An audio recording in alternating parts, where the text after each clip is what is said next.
The 911 call came at 9:47 p.m. "There's a man stealing from our restaurant safe." The manager's voice trembled with righteous certainty.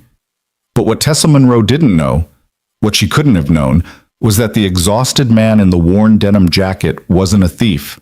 He was Evan Cole, the owner of Harbor Street Bistro, a single father who'd lost everything and rebuilt from nothing. In 60 seconds, police would arrive. In 5 minutes, handcuffs would click around his wrists while his 7-year-old son watched through fogged glass. And in one devastating moment, the truth would shatter everything Tessa thought she knew about power, judgment, and what it really means to lead.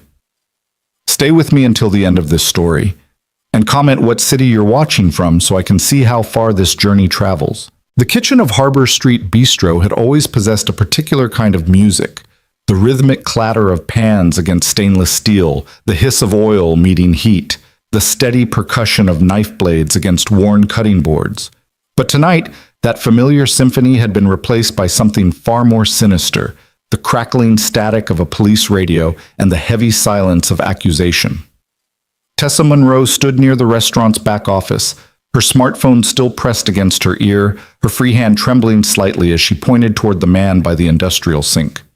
She was 32, sharp-featured, with auburn hair pulled back in a severe bun that seemed to pull her entire face into an expression of perpetual disapproval. She'd been hired exactly 3 weeks ago as Harbor Street Bistro's new general manager, brought in by the ownership group, or so she believed, to turn things around, to bring efficiency and accountability to what she'd been told was a struggling operation plagued by loose management and declining profits.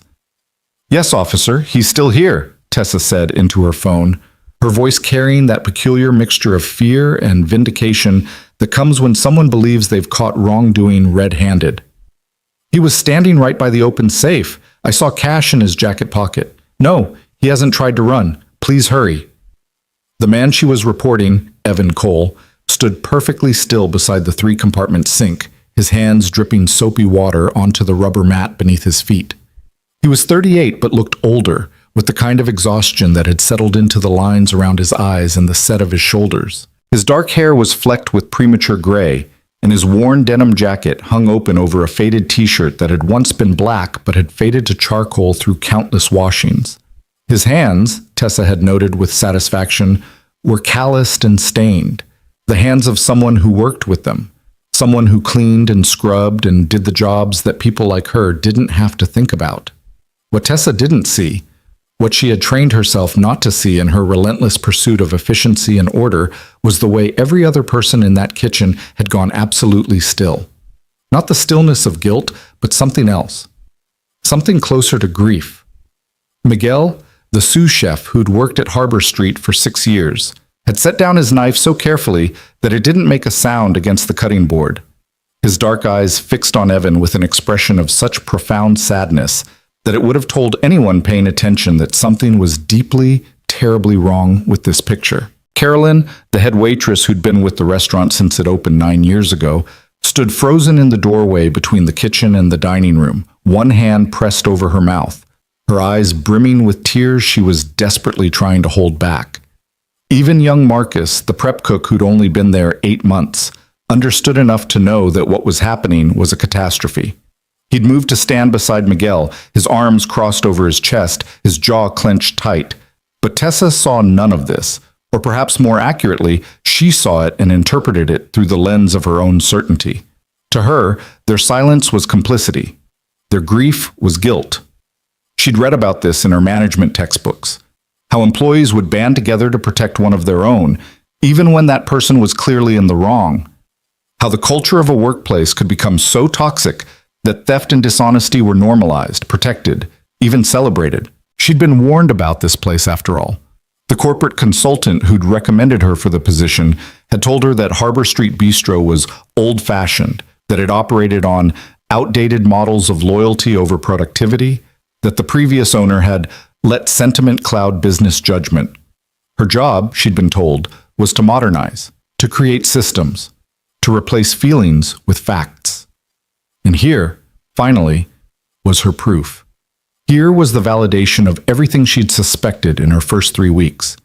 The way the staff seemed to move around her rather than with her. The subtle resistance to her new scheduling systems. The quiet conversations that stopped when she entered a room. She'd known something was wrong, and now she'd caught it. The safe in the back office had been left open. She'd discovered it 15 minutes ago while doing her nightly walkthrough, and her heart had seized with a mixture of alarm and, yes, excitement. Finally, evidence. Finally, something concrete. And there, just outside the office, had been Evan, the dishwasher, the quiet man who came in for the evening shift, who kept his head down and his mouth shut, who seemed to appear out of nowhere about 4 months ago asking for work.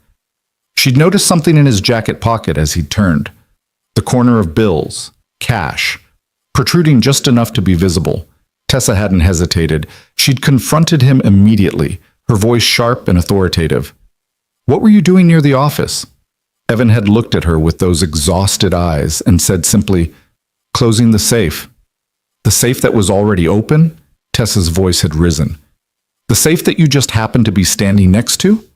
With cash in your pocket?" "Tessa," Evan had said quietly, "if you'll just let me—" "Don't."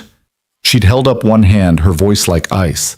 "Don't insult my intelligence by trying to explain this away. I know exactly what I saw." And that's when she'd walked to the kitchen, pulled out her phone, and called 911. Now, as the police sirens grew closer outside, Tessa felt a surge of something that felt almost like triumph. This was what good management looked like. This was accountability. This was what happened when you didn't let sentiment cloud your judgment, when you followed the evidence, when you did the hard thing instead of the easy thing. The sirens stopped outside. Red and blue lights began to paint the walls of the kitchen in alternating colors, turning everything into a surreal tableau. "They're here," Tessa announced unnecessarily, her voice cutting through the terrible silence. That's when the back door burst open, and everything began to fall apart in ways Tessa couldn't possibly have anticipated. The child came in first. He was small, maybe 7 or 8 years old, with dark hair that stuck up in the back and eyes that were too large and too frightened for his thin face. He wore a puffy winter coat that was slightly too big for him and sneakers that lit up with each frantic step. He'd been waiting in Evan's car in the parking lot, watching through the fogged windows, and when he'd seen the police arrive, he'd panicked. "Dad!" The boy's voice cracked with terror as he ran into the kitchen. "Dad, what's happening?" Evan moved then, for the first time since Tessa had made her accusation. He turned toward his son, and something in his expression shifted, a kind of protective gentleness that transformed his entire face. "Liam!" Evan's voice was soft, controlled, even as his son crashed into him, small arms wrapping around his waist. "Liam, buddy, what did I tell you about staying in the car?" "But the police came." Liam's voice was muffled against his father's stomach, thick with tears. "They came for you. They came and I thought... Evan's soapy hands came to rest on his son's back, leaving wet patches on the puffy coat. "Nothing's going to happen. It's just a misunderstanding." 2 police officers entered behind Liam, their presence filling the kitchen with an authority that made even the physical space seem smaller. The first was a woman in her 40s with sergeant stripes on her sleeve and eyes that had seen too much to be easily impressed. The second was younger, maybe 30, with the kind of rigid posture that suggested he was still trying to prove something. "Harbor Street Bistro?" the female sergeant asked, her eyes scanning the room, taking in the frozen staff, the frightened child, the soaking wet man, and Tessa, who stood straighter, trying to project competence. "Yes, I'm Tessa Monroe, the general manager." Tessa stepped forward, her voice clipped and professional. "I'm the one who called. This man," she gestured toward Evan, "was caught stealing from the restaurant safe. He has cash in his jacket pocket that doesn't belong to him." The sergeant's eyes moved to Evan, who was still holding his son, his expression carefully neutral. "Sir," the sergeant said, her voice measured, "I'm going to need you to let go of the child and keep your hands where I can see them." This was the moment that should have felt like victory for Tessa. This was vindication, justice, the proper consequence for theft. But something in the room had changed. The air had become so thick with tension that it felt hard to breathe. And Tessa, for the first time, felt the first whisper of doubt. Not in what she'd seen, but in something else. Something she couldn't quite name. "No!" Liam's voice rose to a shriek. He didn't do anything. My dad didn't do anything wrong. Liam? Evan's voice remained impossibly calm as he gently tried to unwrap his son's arms from around him. Liam, I need you to let go now. Can you go stand by Miguel? Miguel, can you... Of course. Miguel moved forward immediately, his voice thick with emotion. Come here, mijo. Come stand with me. But Liam wouldn't let go. His small fingers clutched at his father's wet shirt, his whole body trembling. The younger officer moved forward, his hand near his belt, and that's when Carolyn finally found her voice. Wait. She stepped into the kitchen fully, her hands raised in a gesture of peace, her voice shaking. Wait, please. This is all wrong. You don't understand. He's not... Ma'am, I need you to step back, the sergeant said firmly. But he's not a thief. Carolyn's voice broke. He's... Carolyn! Evan's voice cut through gently but firmly.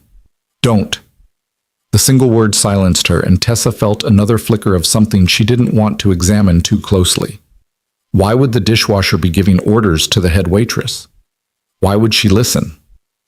Sir, the sergeant said again, moving closer to Evan, I need you to separate from the child now.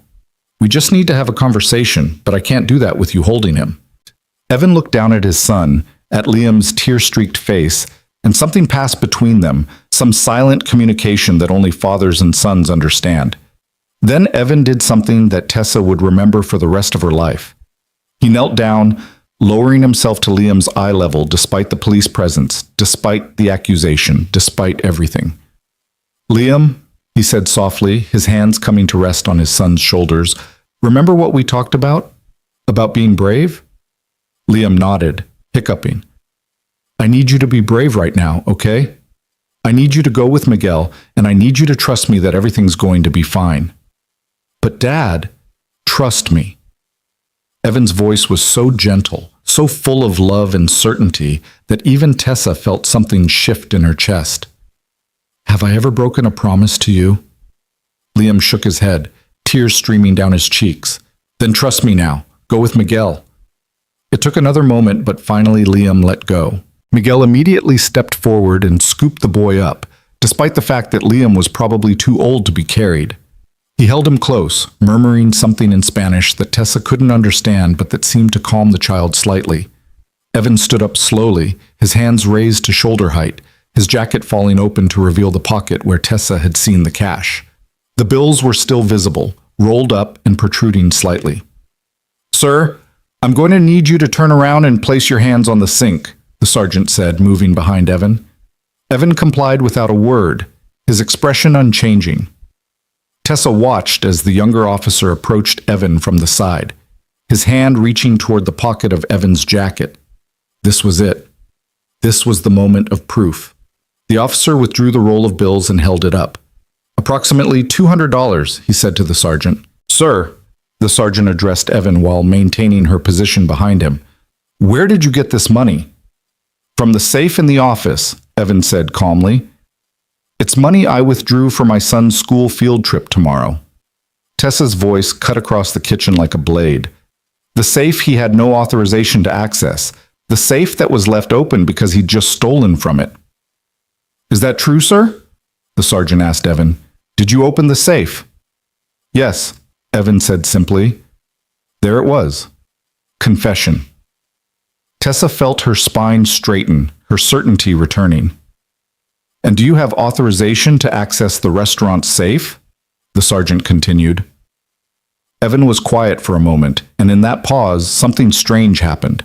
Every member of the staff seemed to hold their breath, all of them looking at Evan with expressions that Tessa still couldn't interpret. It was as if they were waiting for him to say something, to do something, to reveal something that would change everything. But Evan just said, I do. That's a lie, Tessa interjected immediately.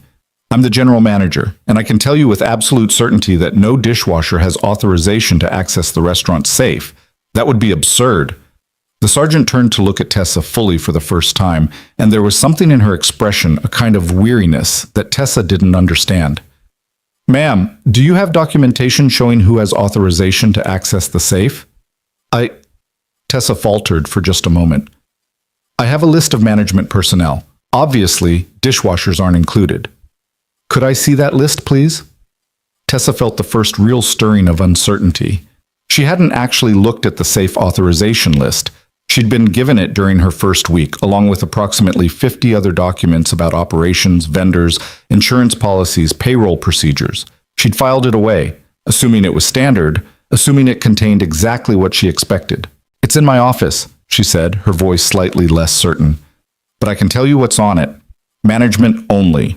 That's standard protocol for any restaurant." "Nevertheless," the sergeant said with the patience of someone who had heard every variation of assumption masquerading as fact, "I'd like to see it." Tessa hesitated, then nodded curtly. "Fine. I'll get it." She walked to the back office, the office she'd commandeered 3 weeks ago, the office that still contained filing cabinets full of documents she hadn't fully reviewed, and began searching through the organized chaos for the safe authorization list. Behind her, in the kitchen, the tableau remained frozen. Evan still stood facing the sink, his hands braced against the stainless steel. The younger officer stood nearby, the roll of cash still in his hand. Miguel held Liam, who had buried his face in the sous chef's shoulder. Carolyn stood with one hand pressed against the doorframe, tears running silently down her face. Marcus remained by the prep station, his fists clenched. And in the parking lot, unnoticed by anyone, a sleek black sedan pulled up. A man in an expensive suit got out, checked his phone, and began walking toward the restaurant's back entrance with the purposeful stride of someone who knew exactly why he was there. Inside the office, Tessa found the folder labeled Security and Access Protocols. She flipped it open, scanning through pages of forms and documentation, her finger running down lines of text until she found the safe authorization list. Her finger stopped. She read the line again, certain she'd misunderstood. Then she read it a third time, and the first cold tendril of real fear began to wrap itself around her chest. The list had 3 names authorized to access the safe. Carolyn Mitchell, head of front-of-house operations. Samuel Drake, legal representative and financial officer. Evan Cole. Owner and primary operator Tessa stood in the office, staring at the paper, as the words rearranged themselves in her mind, as the past 3 weeks reassembled themselves into a completely different picture. The dishwasher who came in quietly and never made trouble. The man who always seemed to be there during the most difficult shifts. The person who knew where everything was, who helped train new staff, who understood the restaurant's operations with an intimacy that only made sense if, oh God, oh God.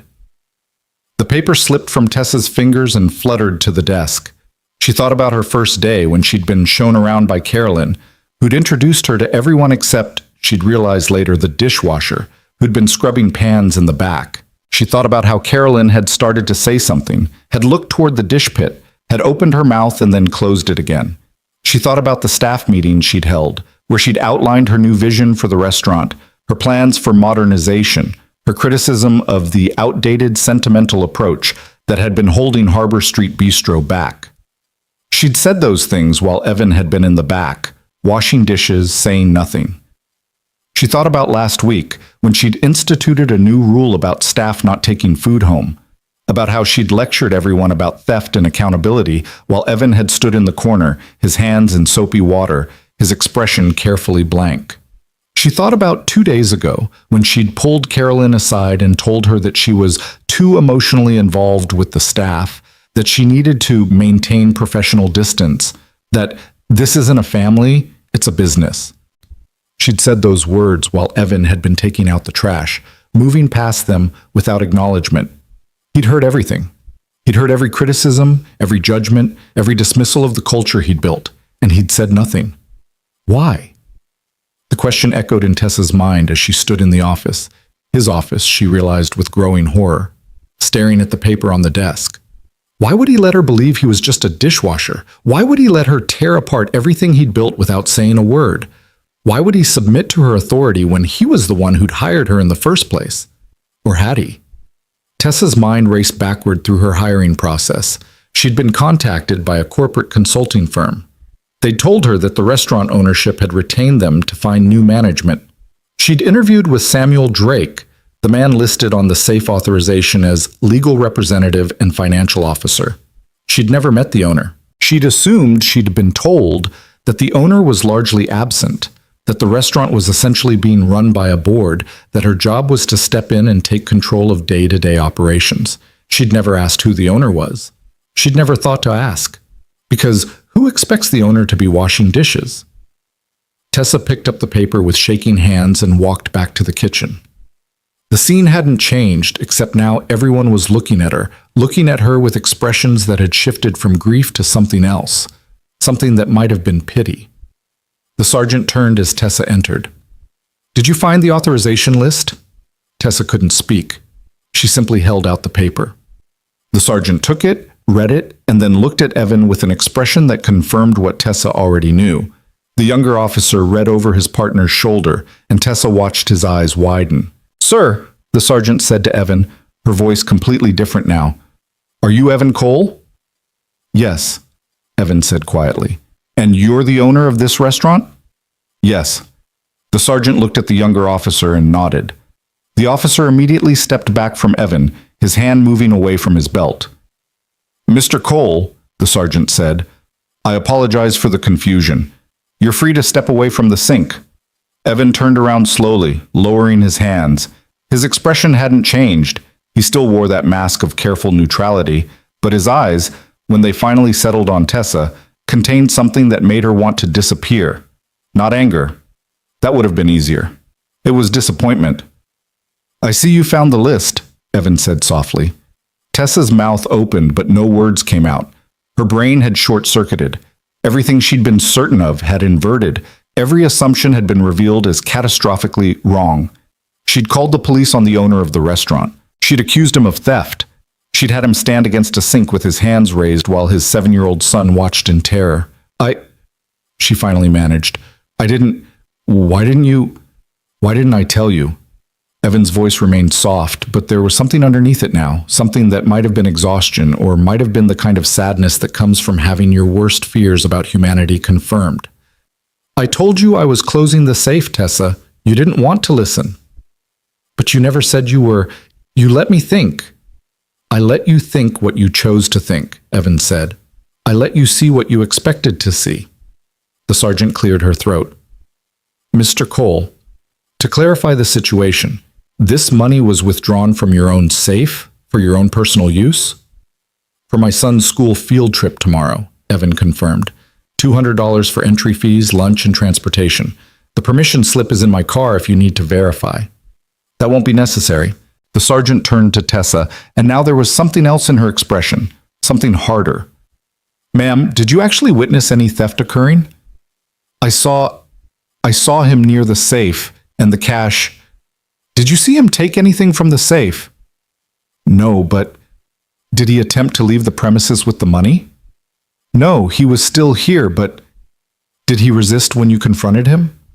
"No, but that doesn't—" "Ma'am," the sergeant said, and her voice had gone very cold, "you called 911 to report a theft that didn't occur by a man who had every right to access his own safe and withdraw his own money in his own restaurant. Do you understand that filing a false police report is a crime?" Tessa felt the floor drop out from under her. I thought—" "You thought wrong," the sergeant said flatly. She turned back to Evan. "Mr. Cole, do you want to press charges against Miss Monroe for filing a false report?" The kitchen held its breath. Liam had lifted his head from Miguel's shoulder and was looking at his father with red-rimmed eyes. Carolyn's hand was pressed against her mouth again. Marcus had moved closer to Miguel, and all three of the longtime staff members were looking at Evan with expressions that contained both grief and something else, something that looked almost like hope. This was the moment where he could destroy her, where he could do to her what she'd tried to do to him, where he could exercise the power she'd tried to deny he had. Evan looked at Tessa for a long moment, and in that look she saw herself reflected back, saw herself as he must have seen her for the past 3 weeks. Arrogant, dismissive, so certain of her own correctness that she'd never questioned her assumptions, so focused on efficiency and systems that she'd forgotten to see people. "No," Evan said finally. "No charges." The sergeant raised an eyebrow. "You're sure?" "I'm sure." "Very well." The sergeant nodded to her partner, and both officers began moving toward the door. As they passed Tessa, the sergeant paused. Ma'am, a word of advice. Next time, ask questions before you make accusations. It'll save everyone a lot of trouble. Then they were gone, and Tessa was left standing in the kitchen with the people whose lives she'd been trying to reorganize, whose culture she'd been trying to dismantle, whose loyalty she'd mistaken for complicity. And in the center of it all stood Evan Cole, exhausted single father, owner in hiding, dishwasher by choice, watching her with those disappointed eyes while his son clung to Miguel's shoulder, while his staff stood in a protective semicircle, while the truth of what she'd done began to sink in with crushing weight. In the parking lot, the man in the expensive suit, Samuel Drake, legal representative, reached the door just as the police were leaving. He stopped, exchanged a few words with the sergeant that Tessa couldn't hear, then pushed open the door and entered the kitchen. His eyes swept the room, taking in the scene with the practiced assessment of someone who'd seen many crises unfold. When his gaze landed on Tessa, his expression hardened. Tessa Monroe? His voice was clipped, professional. Yes, Tessa said, her voice barely above a whisper. We need to talk, Samuel Drake said, right now. And as Tessa followed him toward the office, toward Evan's office, she felt the last pieces of her certainty crumble away. Whatever happened next, whatever consequences she faced, one thing had become absolutely clear. She'd walked into Harbor Street Bistro 3 weeks ago, believing she knew everything. She'd just discovered she'd known nothing at all. The office felt smaller with 3 people in it. Samuel Drake stood behind the desk, Evan's desk, his expensive suit a sharp contrast to the worn practicality of everything else in the room. Tessa sat in the chair across from him, the same chair where she'd conducted her efficiency reviews with staff members over the past 3 weeks, the same chair where she'd outlined her plans to modernize Harbor Street Bistro. Now she understood with crushing clarity that every word she'd spoken in this room had been heard, reported, analyzed. Evan stood by the door, his arms crossed, water still dripping from his hands onto the linoleum. He hadn't bothered to dry them. He hadn't bothered to change his posture or his expression. He simply watched as Samuel Drake opened his briefcase and withdrew a manila folder. Ms. Monroe, Samuel began, his voice carrying the measured precision of someone who delivered bad news professionally for years. I'm going to explain something to you, and I need you to listen without interrupting. Tessa nodded, though her throat had gone so dry she wasn't sure she could have spoken even if she'd wanted to. 4 years ago, Samuel continued, Evan Cole's wife, Rebecca, was diagnosed with stage 4 pancreatic cancer. She fought for 18 months. During that time, Evan spent every moment he wasn't running this restaurant sitting beside her hospital bed. He liquidated his personal savings to pay for experimental treatments. He mortgaged his home. He sold his car and bought a 15-year-old sedan so he could afford one more round of chemotherapy that might buy Rebecca another few months with their son. Tessa felt something cold settle in her stomach. Through the open door, she could hear the quiet sounds of the kitchen being cleaned, the staff moving around each other with practiced ease. She could hear Liam's voice asking Miguel something about soccer.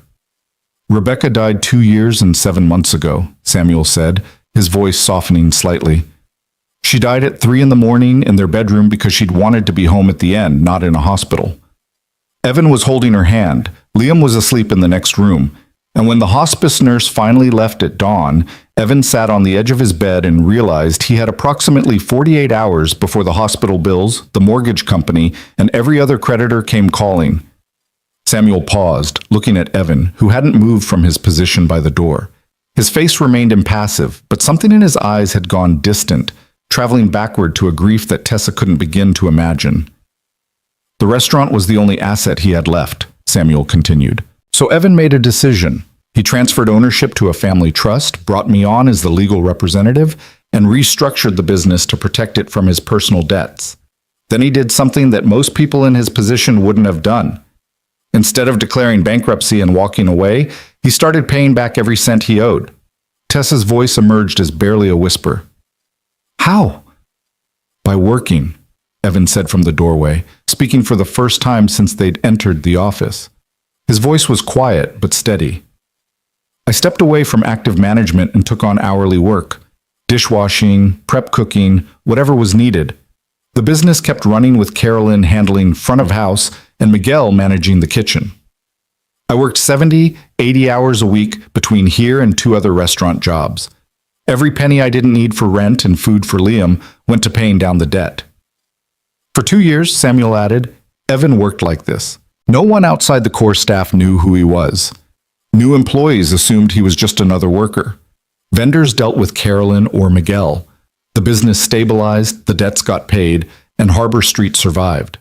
Tessa felt herself shrinking in the chair. Then why am I here? Why did you hire a general manager if... Because 6 months ago, the last major debt was paid off, Samuel explained. Evan finally had breathing room.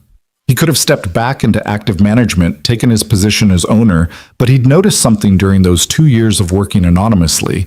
He'd learned things about how this restaurant functioned and how it didn't that he'd never seen when everyone knew he was the boss. People treat you differently when they think you have power, Evan said, his voice carrying a weight of experience that made Tessa's chest tighten. When they know you own the place, they tell you what they think you want to hear. They hide problems. They manage up instead of managing honestly. But when they think you're just another worker, you see the truth. You see how the culture really works. You see who the real leaders are. Samuel nodded. So Evan proposed an experiment. He wanted to hire a new general manager, someone with strong credentials and fresh ideas, and he wanted to see how that person would interact with the existing culture before revealing his identity. The idea was to give you time to understand the restaurant, to build relationships with the staff, to learn the systems that Evan had spent 9 years developing. I thought that after a month or two, once you'd settled in, I would reveal who I was, Evan said, and now there was something painful in his voice. I thought we'd work together. I thought you'd bring efficiency and systems, and I'd provide the institutional knowledge and the relationships. I thought it would strengthen the restaurant. The past tense landed like a physical blow. But that's not what happened, Tessa said, though it wasn't really a question. No, Evan agreed. That's not what happened. Samuel closed the folder on the desk. Ms. Monroe, in your 3 weeks here, you've instituted 11 new policies without consultation. You've reduced staff hours by 17%. You've eliminated the family meal tradition that the kitchen staff had maintained for 9 years. You've implemented a disciplinary point system that has created more anxiety than accountability. And you've done all of this while repeatedly telling the people who kept this restaurant alive through its darkest period that they were inefficient, outdated, and too emotionally attached to their work. Each item on the list felt like a slap. Tessa remembered the pride she'd felt in each of those changes, the sense of accomplishment at taking control of what she'd perceived as a rudderless operation. She remembered the entries in her daily reports to Samuel, reports she now understood were going directly to the man she'd been criticizing. The staff came to me after the first week, Evan said quietly. Miguel, Carolyn, even young Marcus. They told me what was happening. They asked me to step in, to reveal who I was, to stop it. Why didn't you? The question burst from Tessa before she could stop it. Evan was quiet for a long moment, and when he spoke, his voice carried a sadness that made Tessa want to disappear. Because I wanted to be wrong. I wanted to believe that someone with your credentials, your education, your confidence, would see past the surface and recognize what was actually valuable here. I wanted to believe that if I just gave you time, you'd start asking questions instead of making assumptions. But I didn't, Tessa whispered. No. Tonight, when you called the police on me in front of my son, that was the final confirmation that this experiment failed. Not because you made a mistake. Everyone makes mistakes. But because in 3 weeks, you never once asked why things were the way they were. You never wondered if maybe, just maybe, there was a reason behind the culture you were so eager to dismantle. The weight of it was crushing. Tessa looked at her hands, at the expensive manicure she'd gotten last week, at the diamond watch her parents had given her when she'd graduated with her MBA. Everything that had felt like validation of her worth now felt like evidence of how much she'd misunderstood. I'm fired, she said, and it wasn't a question. Samuel and Evan exchanged a look, and something passed between them that Tessa couldn't interpret. That's the question we need to discuss, Samuel said. Legally, yes, we have grounds for immediate termination. You falsely accused the owner of theft. You created a hostile work environment. You've damaged staff morale. Any one of those would be sufficient cause. What? Tessa waited for the axe to fall. But, Evan said, and the single word hung in the air like a lifeline, I've been thinking about something my wife said to me about 6 months before she died. He moved from the doorway, finally, coming to lean against the filing cabinet. His arms remained crossed, but his posture had softened slightly. Rebecca was a teacher, Evan continued, elementary school, and one day she came home frustrated because she'd had to discipline a student who'd been bullying another kid. I asked her what consequence she'd given, and she said she hadn't given a consequence at all. She'd given him a responsibility. Tessa looked up, confused. The kid had been bullying because he felt powerless in his own life, Evan explained. So instead of punishing him, Rebecca made him responsible for welcoming new students to the class, made him the person who showed them around, helped them feel safe, protected them from feeling lost and alone. She turned his capacity for cruelty into a capacity for care by giving him a reason to understand what it felt like to be vulnerable. 6 months later, that kid was one of the kindest in her class, Evan said softly. Not because she'd punished him, but because she'd taught him empathy by making him responsible for it. Tessa felt tears burning behind her eyes. I don't understand what you're saying. I'm saying, Evan replied, meeting her gaze directly, that I think you made the choices you made because you've never been taught to see things differently. You've been trained to value efficiency over humanity, to see systems over people, to measure success in metrics instead of moments. And tonight, you got a glimpse of what that approach actually costs. He straightened, his decision clearly made. So here's what's going to happen, Tessa. You're not fired, but you're demoted. As of right now, you're no longer general manager. You're a staff member. For the next 60 days, you're going to work every position in this restaurant. You're going to wash dishes with me. You're going to prep vegetables with Marcus. You're going to work the line with Miguel. You're going to serve tables with Carolyn. And you're going to learn what it actually takes to keep this place running. Tessa's mouth fell open. You can't be serious. I'm completely serious, Evan said. You'll be paid hourly, the same rate as everyone else in whatever position you're working. You'll follow the same rules, keep the same hours, do the same work. And at the end of 60 days, if you've actually learned something, we'll talk about whether there's a management position for you here. And if I refuse, Tessa asked, though she wasn't sure why she was asking, what choice did she have? Then you're terminated immediately, with cause, and you'll spend the next year trying to explain to potential employers why your last position ended with you calling the police on your own boss, Samuel said bluntly. Your choice. The two options weren't really options at all. One was humiliation, the other was career suicide. Tessa thought about her apartment, about her student loans, about the calls she'd have to make to her parents if she lost this job.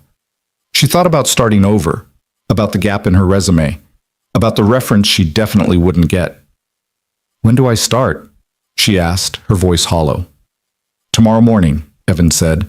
6 a.m. You'll be working the opening shift with me. We start with taking deliveries and breaking down boxes. Wear clothes you don't mind getting dirty. He moved toward the door, then paused and looked back at her. Tessa, I'm not doing this to punish you. I'm doing it because I think you have the capacity to be better than you were tonight. But you can't lead people you don't understand, and you don't understand the people who work here. So you're going to become one of them, really become one of them. And maybe then you'll understand what you almost destroyed. Then he was gone, leaving Tessa alone with Samuel Drake, who was gathering his papers with methodical precision. For what it's worth, Samuel said as he closed his briefcase, I voted for firing you. Evan overruled me. He has a frustrating tendency to believe in people's capacity for change. He paused at the door. Don't make me right and him wrong, Ms. Monroe. Then Tessa was alone in the office, Evan's office, with nothing but the sound of her own breathing and the distant clatter of the kitchen being cleaned for the night. She sat there for a long time, her mind replaying the evening in excruciating detail.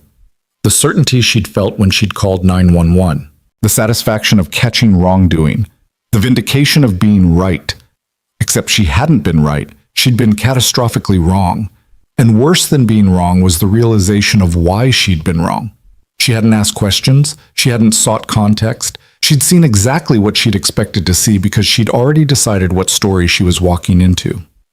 She thought about her first day, about Carolyn's incomplete introduction, about the way the head waitress had looked toward the dish pit with an expression Tessa had interpreted as protectiveness for a troubled employee rather than what it actually was. Grief for a man who'd lost everything and was rebuilding from nothing. She thought about the staff meeting where she'd lectured everyone about outdated business models, while Evan had stood in the back listening to her critique the culture he'd built, the family he'd created, the only thing that had survived the worst years of his life. She thought about the food policies she'd instituted, no taking food home, no family meals, strict inventory control, and she understood now what that must have meant to people who'd kept this restaurant alive while Evan worked 3 jobs to pay medical bills for a wife who'd died anyway. Tessa put her head in her hands and finally let herself cry. Not tears of self-pity, though there was some of that. Mostly, she cried because for 3 weeks she'd been hurting people and calling it leadership. She'd been destroying something precious and calling it improvement. She'd been blind to humanity and calling it professionalism. Eventually, the tears stopped. Tessa wiped her face with the back of her hand and stood up. Through the office window, she could see into the kitchen. Most of the staff had left, but Miguel was still there, patiently teaching Liam how to properly clean a cutting board. The boy was standing on a step stool, his small hands mimicking Miguel's movements, and the sous chef was praising him with the kind of gentle encouragement that spoke of long practice. Carolyn appeared in the doorway with 2 cups of coffee. She handed one to Miguel, ruffled Liam's hair, and said something that made the boy laugh. The 3 of them stood together in the quiet kitchen, comfortable with each other in a way that only comes from years of shared experience and genuine care. This was what Tessa had walked into 3 weeks ago. Not a struggling restaurant with poor management, but a family that had survived tragedy together. Not inefficiency, but loyalty. Not sentiment clouding judgment, but love making judgment possible. And she'd looked at all of it and seen only problems to fix.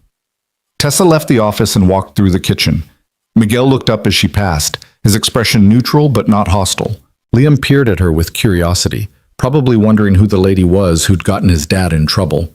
Carolyn met her eyes, and in that look, Tessa saw something she hadn't earned but was being offered anyway, the possibility of redemption. 6 a.m. tomorrow, Carolyn said quietly. Don't be late. Evan has no patience for people who waste his time. I won't be late, Tessa promised. She walked out the back door into the parking lot, where her Audi sat next to Evan's ancient sedan. Through the sedan's windows, she could see a booster seat in the back, a backpack covered in superhero patches, a rumpled blanket. The car of a single father doing his best. Tessa got into her Audi and sat behind the wheel without starting the engine.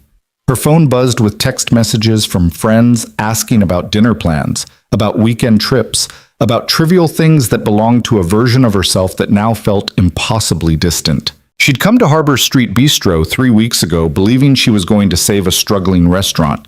Instead, she'd nearly destroyed the one thing that had saved a grieving widower and his son. Tomorrow, she would start learning what she should have learned on day 1. Tomorrow, she would begin understanding what leadership actually meant. Tomorrow, she would wash dishes beside the man she'd accused of theft, and maybe, just maybe, she would start to see past her own assumptions to the truth underneath. But tonight, sitting in her expensive car in the parking lot of a restaurant she'd thought she understood, Tessa Monroe finally admitted to herself the one thing her education and experience had never taught her. She didn't know everything. In fact, she was beginning to suspect she didn't know much of anything at all. Inside the restaurant, Evan lifted Liam into his arms. The boy was tired, his head already drooping against his father's shoulder. "Dad!" Liam's voice was soft, muffled. "Is that lady going to be okay?" Evan thought about the question as he grabbed his jacket.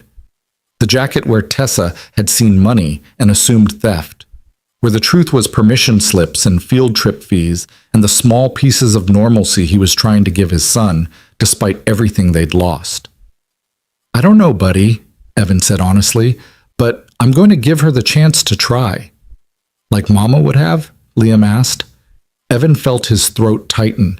Even 2 years later, the grief could ambush him at unexpected moments.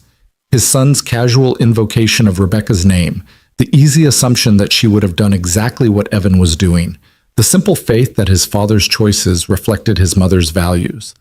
Yeah, Evan managed, like Mama would have.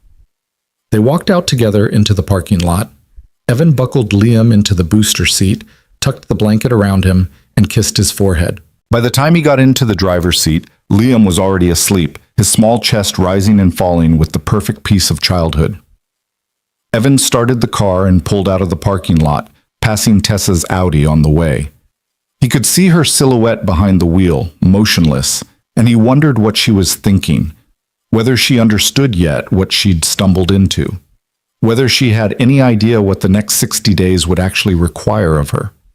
He thought about calling Samuel, about discussing contingency plans in case Tessa quit or failed or proved incapable of change, but he was tired, so tired, and Liam needed to be home and in bed, and tomorrow would come early with deliveries and prep work and the 1,000 small tasks that kept a restaurant alive. So instead, Evan drove home through quiet streets, carried his sleeping son inside, tucked him into bed still wearing his light-up sneakers because sometimes being a good parent meant picking your battles. He stood in the doorway of Liam's room for a long moment, watching his son sleep, thinking about all the ways the world could be cruel and unfair, about all the ways people could hurt each other through ignorance or malice or simple failure to see. And he thought about Rebecca, about her student who'd learned kindness through responsibility, about her absolute faith that people could change if you gave them the right reasons and the right tools. "I hope you're right," Evan whispered into the darkness. "I hope she can learn." Then he closed the door gently and went to his own room where he set his alarm for 5 a.m. and tried not to think about whether he'd just made a terrible mistake or taken the first step towards something better. In her apartment across town, Tessa lay awake in her expensive bed, staring at the ceiling, trying to imagine herself washing dishes at 6 in the morning, trying to picture herself taking orders from people she'd been giving orders to just hours before, trying to understand how her certainty had led her so catastrophically astray. Sleep wouldn't come. Every time she closed her eyes, she saw Liam's terrified face, saw Evan's disappointed eyes, saw the grief in Carolyn's expression as the police had arrived. She'd done that. Not the restaurant's problems, not the staff's resistance, not the outdated systems. Her. Tessa Monroe, MBA, certified manager, professional leader. She had looked at a man grieving his wife and rebuilding his life and seen only a thief. She had looked at loyalty and seen complicity. She had looked at love and seen inefficiency. Around 3 in the morning, Tessa finally gave up on sleep. She got up, made coffee, and sat at her kitchen table with her laptop. She opened a document and started writing, not a report, not an analysis, but something closer to a confession. She wrote about her assumptions, her judgments, her certainty. She wrote about the moment she'd called 911, about the satisfaction she'd felt, about the shame that came after. She wrote until dawn broke through her windows, until her coffee went cold, until her fingers cramped. And when she finally stopped, she had 12 pages of single-spaced text that would never be read by anyone but herself. But writing it had changed something. It had forced her to see her own choices with clarity. It had made her accountable to herself in a way that no external consequence could. At 5:30 a.m., Tessa showered, put on old jeans and a t-shirt, and drove back to Harbor Street Bistro. She arrived at 5:50, 10 minutes early, and found Evan already there, standing by the back door with 2 cups of coffee. He handed her one without comment. "Thank you," Tessa said quietly. Evan nodded. Then he opened the door and led her inside into the dim kitchen where the day was just beginning, where the real work of learning was about to start. "First lesson," Evan said, flipping on the lights. "In a restaurant, everything matters. The dishes matter. The prep work matters. The way you treat the delivery driver matters. Nothing is beneath you because nothing actually works without everything working together." Tessa nodded, gripping her coffee cup like a lifeline. "Second lesson," Evan continued, pulling on a worn apron and tossing another one to Tessa. "Everyone who works here has a story. Your job, your real job, for the next 60 days, is to learn those stories. Not to manage them, not to fix them, but to understand them." "Okay," Tessa said, tying the apron with trembling fingers. Evan looked at her for a long moment, and in the harsh fluorescent light of the kitchen, she could see the exhaustion in his face, the lines that grief and struggle had carved there. But she could also see something else, a kind of determined hope that maybe, just maybe, this would work. "Let's get started," Evan said. And as the delivery truck pulled up outside, as the morning began to unfold with its rhythm of boxes and prep and the thousand small tasks that kept a restaurant alive, Tessa Monroe took her first real step toward understanding what she should have known all along. That leadership isn't about control or systems or efficiency. It's about people. Always, it's about people. The delivery truck's engine rumbled to a stop outside, and Tessa realized with sudden clarity that she had no idea what came next. In all her years of management training, in all her carefully constructed systems and procedures, she'd never once actually unloaded a delivery truck at 6 in the morning. Evan was already moving toward the back door, and Tessa followed, her new apron feeling strange and uncomfortable around her waist. The early morning air hit her face, still cool with the last remnants of night, and she watched as Evan greeted the delivery driver with the easy familiarity of long acquaintance. "Morning, Frank," Evan said, accepting a clipboard and scanning the invoice quickly. "Morning, Evan. Got your produce order, and they threw in some extra basil, said it wouldn't make it through the weekend." Frank was probably in his 50s, with the weathered look of someone who'd spent decades starting work before dawn. "Appreciate it. Tessa, grab those crates by the door," Evan said without looking at her, already hefting a box of tomatoes. Tessa moved forward and gripped the handles of a plastic crate, immediately understanding why Evan had told her to wear clothes she didn't mind ruining.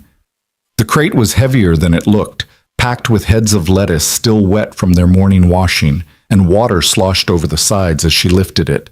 By the time she'd carried it inside, her shirt was soaked and her arms were shaking. "Walk-in cooler, left side, bottom shelf," Evan called over his shoulder, already carrying in a second load. Tessa found the walk-in, a massive refrigerated room she'd seen before but never actually entered, and maneuvered the crate onto the indicated shelf. The cold air bit through her wet shirt, making her shiver. When she emerged, Evan was already bringing in another load, moving with the efficient rhythm of someone who'd done this thousands of times. For the next 40 minutes, they unloaded Frank's truck in silence. Boxes of produce, crates of dairy, containers of proteins. Everything had its place, its proper rotation, its specific storage requirements. Evan showed her once, expected her to remember, and corrected her when she put something in the wrong location. "First in, first out," he said when she tried to place fresh milk in front of older containers. "Always rotate stock. The dated items go in front so they get used first. Otherwise, we waste product and waste money." Tessa repositioned the milk, her fingers already numb from the cold. Her expensive manicure was ruined, one nail already chipped.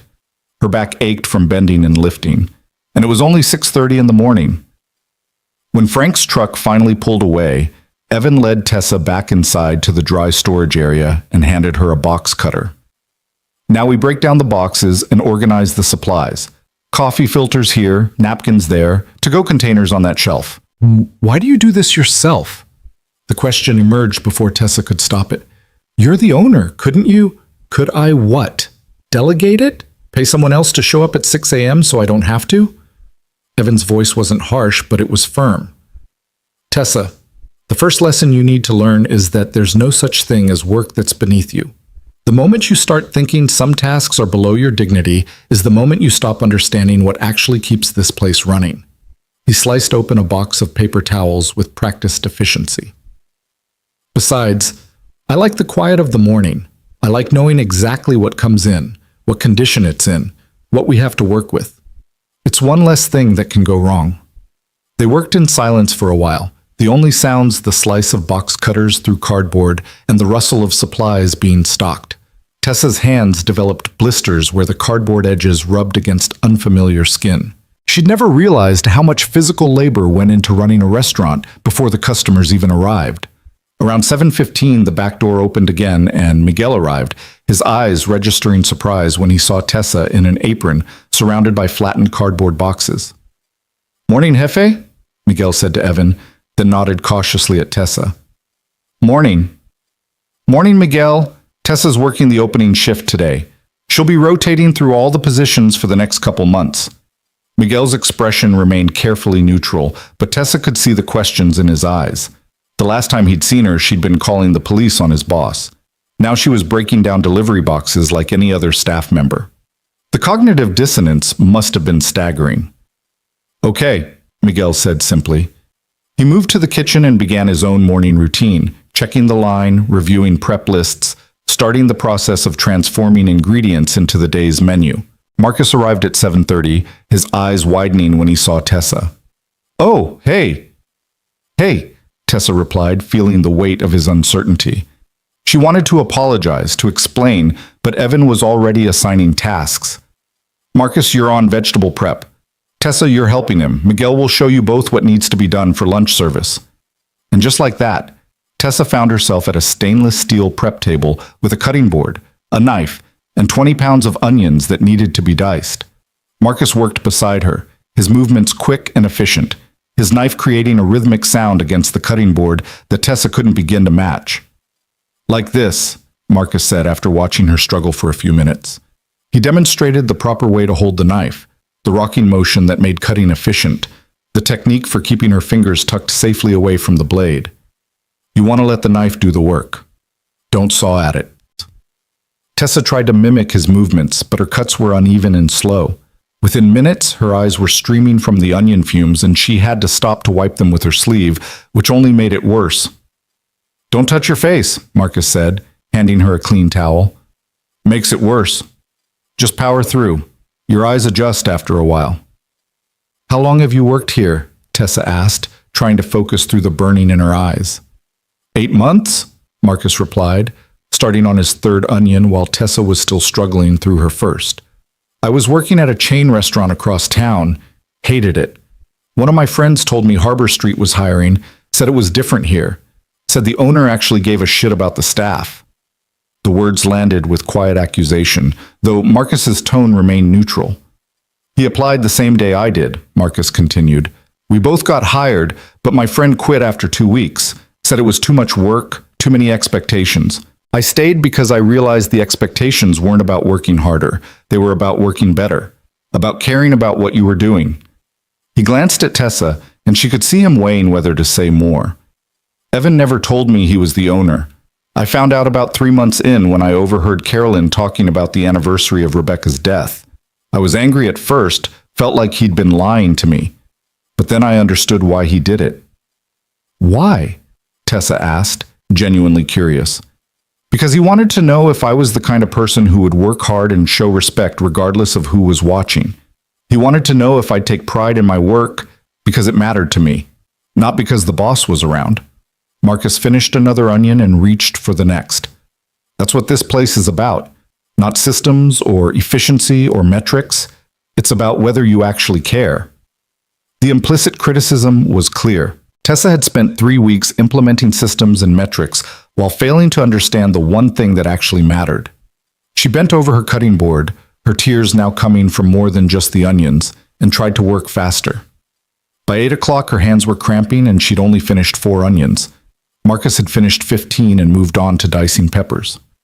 Miguel appeared periodically to check their progress, offering quiet corrections to Tessa's technique, but never making her feel incompetent. Just persistent, patient instruction. "You'll get faster," Miguel said, watching her struggle. "Everyone's slow at first. The trick is consistency. Same size pieces, same technique every time. Eventually your hands remember and you don't have to think about it anymore." Carolyn arrived at 8:30 to start setting up the front of the house, and the look she gave Tessa was complicated. Part sympathy, part wariness, part something that might have been respect for the fact that Tessa had actually shown up. "Coffee's fresh if you need it," Carolyn said, then disappeared into the dining room to begin her own opening procedures. Tessa wanted the coffee desperately, but she was only halfway through her onion assignment, and she could feel everyone's eyes on her, measuring whether she would finish what she'd started or give up. So she kept cutting, kept wiping her streaming eyes, kept pushing through the cramping in her hands until finally, mercifully, the last onion was diced. "Good," Evan said, appearing at her elbow. She hadn't realized he'd been watching. "Now you understand why we need sharp knives and why prep work starts early. If you'd had to do that during service, we'd have been backed up for hours." He handed her a new assignment, 40 carrots that needed to be peeled and julienned. Marcus had already finished his peppers and moved on to mincing garlic, the smell of it mixing with the onions to create the foundation of whatever dishes were being prepared for lunch. The morning stretched on in a blur of repetitive tasks: peel, cut, dice, mince. Tessa's hands developed new blisters on top of the old ones. Her back ached from standing. Her shoulders burned from the unfamiliar motions. And still the work continued because, in a restaurant, stopping meant falling behind, and falling behind meant chaos during service. Around 10:30, Miguel called everyone together for what he called the pre-service meeting. The lunch crew had arrived, 2 more line cooks, a dishwasher, and another server to help Carolyn. They gathered around the kitchen's central prep table while Miguel reviewed the day's specials, discussed any modifications to regular menu items, and outlined what they expected for volume. Tessa stood on the periphery, feeling like an outsider in a world she'd thought she understood. These people had a language all their own, all day, in the weeds, 86, terms she'd heard before but never truly understood the weight of. They communicated in shorthand built on years of working together, anticipating each other's needs, functioning as a unit rather than individuals. "Tessa, you're on dish with Ray during lunch service," Evan said, and Tessa felt her stomach drop. She'd seen the dish pit during her management tours, the massive industrial sinks, the commercial dishwasher that roared like a jet engine, the endless stream of dirty plates and pans. She'd always hurried past it, uncomfortable with the heat and noise and chaos. Now she was about to spend the next 4 hours immersed in it. Ray, the lunch dishwasher, was a man in his 50s with arms covered in faded tattoos and a gentle smile that didn't match his intimidating appearance. "Don't worry," he said, seeing Tessa's expression. "I'll show you the system. It's not complicated, just relentless." That turned out to be the understatement of the century. Service started at 11, and within 15 minutes, Tessa understood what Ray meant by relentless. The dirty dishes came in waves, plates scraped but still covered in sauce, pans crusted with burned food, utensils sticky with use. Everything had to be scraped, soaked, scrubbed, sent through the industrial dishwasher, and then returned to the appropriate station. And it never stopped. "Scrape first, then spray, then load," Ray instructed over the roar of the dishwasher. "Keep the clean dishes coming because the moment we fall behind, the whole kitchen backs up. No clean plates means no plating. No clean pans means no cooking." Tessa tried to match Ray's pace, but she was hopelessly slow. Her hands, already blistered from the morning's prep work, screamed in protest as she plunged them into near-scalding water. The spray nozzle was heavy and unwieldy, and she kept forgetting to aim it properly, soaking herself and the floor around her. Within an hour, she was drenched in water and food particles, her feet sliding in her soaked shoes, her entire body aching from the constant bending and lifting. "Behind you!" someone yelled, and Tessa jumped back just in time to avoid colliding with a line cook carrying a hot pan. This was another language she was learning, the constant navigation of a crowded kitchen, the necessary communication to avoid accidents, the awareness of everything and everyone around you. The lunch rush peaked around 12:30, and Tessa felt like she was drowning.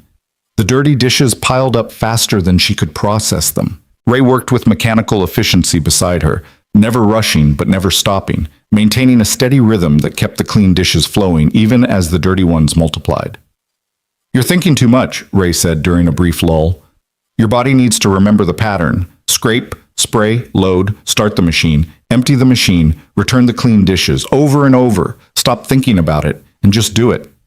Tessa tried to follow his advice, tried to let her body take over, but her mind kept interjecting with questions and doubts and complaints about the heat and the noise and the sheer physical exhaustion of it all. Her expensive watch, she'd forgotten to take it off, was covered in food debris and soap scum. Her clothes were completely ruined, and still the dishes kept coming. At one point, she dropped a plate. It shattered against the concrete floor, and the sound cut through the kitchen noise like a gunshot. Everything stopped for just a second, all eyes turning toward the dish pit, toward Tessa standing frozen with pieces of broken ceramic at her feet. "It happens," Ray said calmly, already reaching for the broom. "Get the dustpan. We clean it up and keep moving." But Miguel appeared before Tessa could move, his expression serious. "Everyone okay? No cuts?" "We're fine," Ray assured him. "Just a plate." "You have to be careful," Miguel said, looking at Tessa. "Broken glass or ceramic in a kitchen, That's dangerous. Not just for you, but for everyone. One shard gets into the floor drain and someone reaches in without knowing.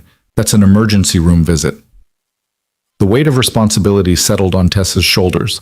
She'd thought washing dishes was simple, mindless work, but she was beginning to understand that nothing in this kitchen was simple. Every task had implications. Every mistake had consequences, and everyone depended on everyone else to do their job correctly. They cleaned up the broken plate carefully, checking the floor drain, sweeping multiple times to ensure no fragments remained. And then, because the lunch rush was still going, they returned to the endless cycle of scraping and washing and loading. By 2 o'clock, when the rush finally began to slow, Tessa's hands were shaking from exhaustion. Her back felt like it might snap. Her feet throbbed in her soaked shoes, and they still had another hour of service plus the full breakdown and cleaning of the dish pit. Ray handed her a bottle of water. Drink. You've been working in heat for 4 hours. You need to hydrate. Tessa drank gratefully, the cold water shocking against her overheated throat. Around her, the kitchen was transitioning from the controlled chaos of service to the methodical work of cleanup. Line cooks were breaking down their stations, scrubbing grills, organizing their mice en place for dinner service. Carolyn and the other server were resetting tables in the dining room, preparing for the brief lull before evening customers arrived. And Evan was everywhere, checking with Miguel about how service had gone, helping Ray with a particularly stubborn pot, wiping down prep surfaces, talking to Carolyn about a reservation for that evening. He moved through the kitchen like a conductor through an orchestra, not directing but harmonizing, making sure every section had what it needed. When he finally made his way to the dish pit, Tessa was scrubbing the industrial sink with a brush that felt like it weighed 50 pounds. "How are you holding up?" Evan asked. Tessa wanted to say she was fine, wanted to maintain some shred of dignity, but her body had reached its limit, and honesty seemed like the only option left. "I had no idea," she said quietly. "I had no idea how hard this was." Evan nodded, leaning against the wall beside the dish pit. "Most people don't. They see the finished product, the meal on the table, the clean restaurant, the smooth service. They don't see the 5 a.m. deliveries, the hours of prep, the burns and cuts and exhaustion. They don't see Ray coming in day after day to wash dishes because if he doesn't, nothing else works." He looked at her with those exhausted eyes that had seen so much. "That's why I needed you to do this, Tessa. Not to punish you, but to teach you. You can't lead people whose work you don't understand. You can't make decisions about efficiency without knowing what those decisions actually cost in human effort and dignity." Tessa nodded, too tired to speak.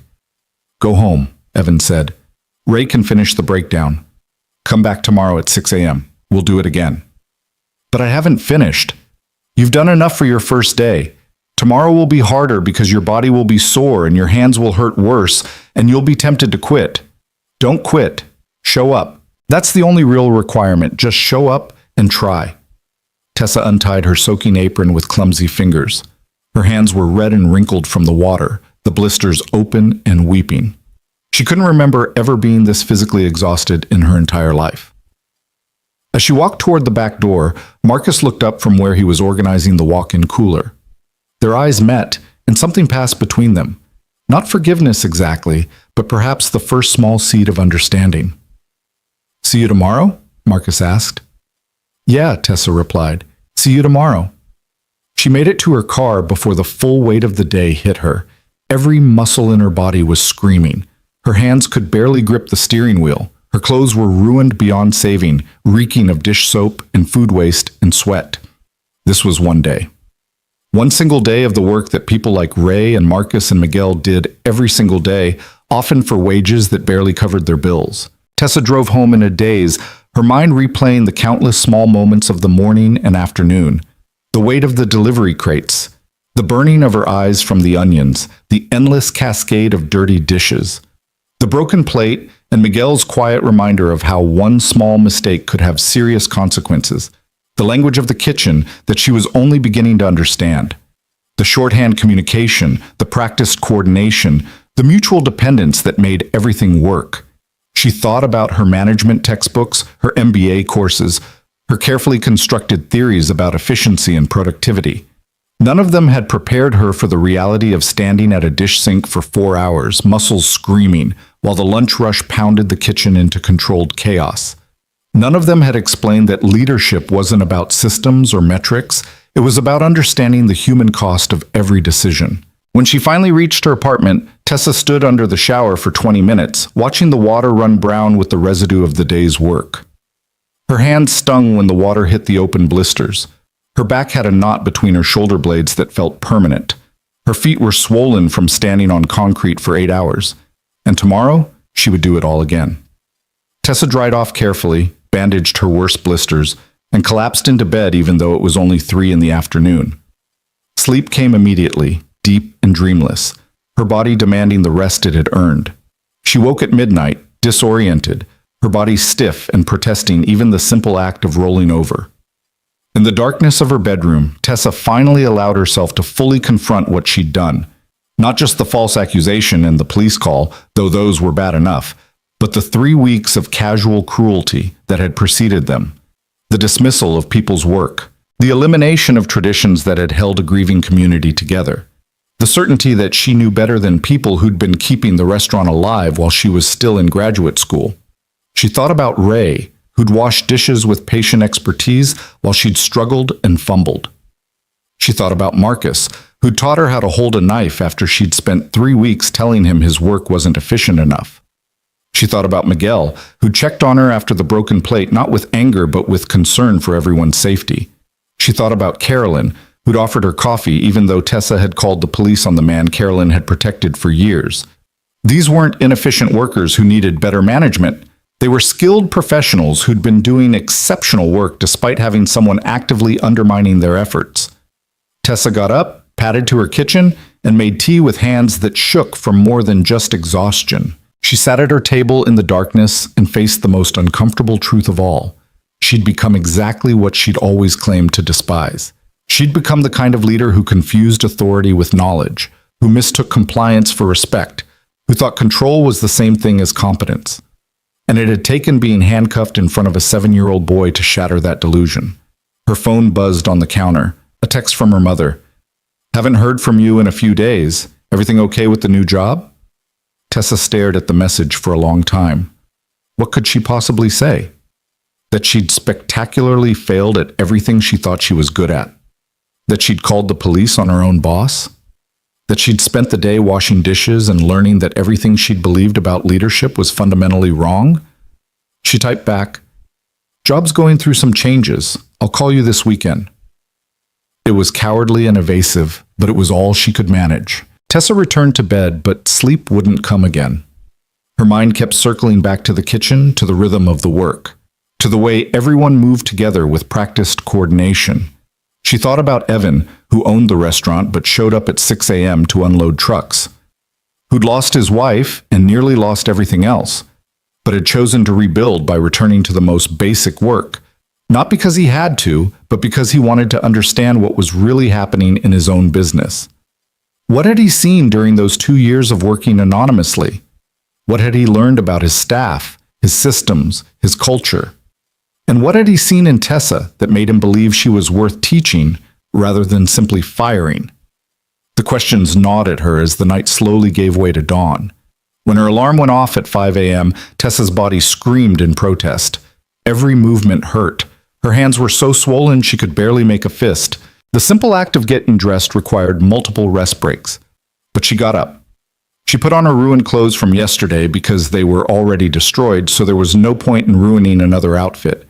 She bandaged her hands as best she could, and she drove back to Harbor Street Bistro, arriving at 5:50 to find Evan already there with 2 cups of coffee, just like the day before.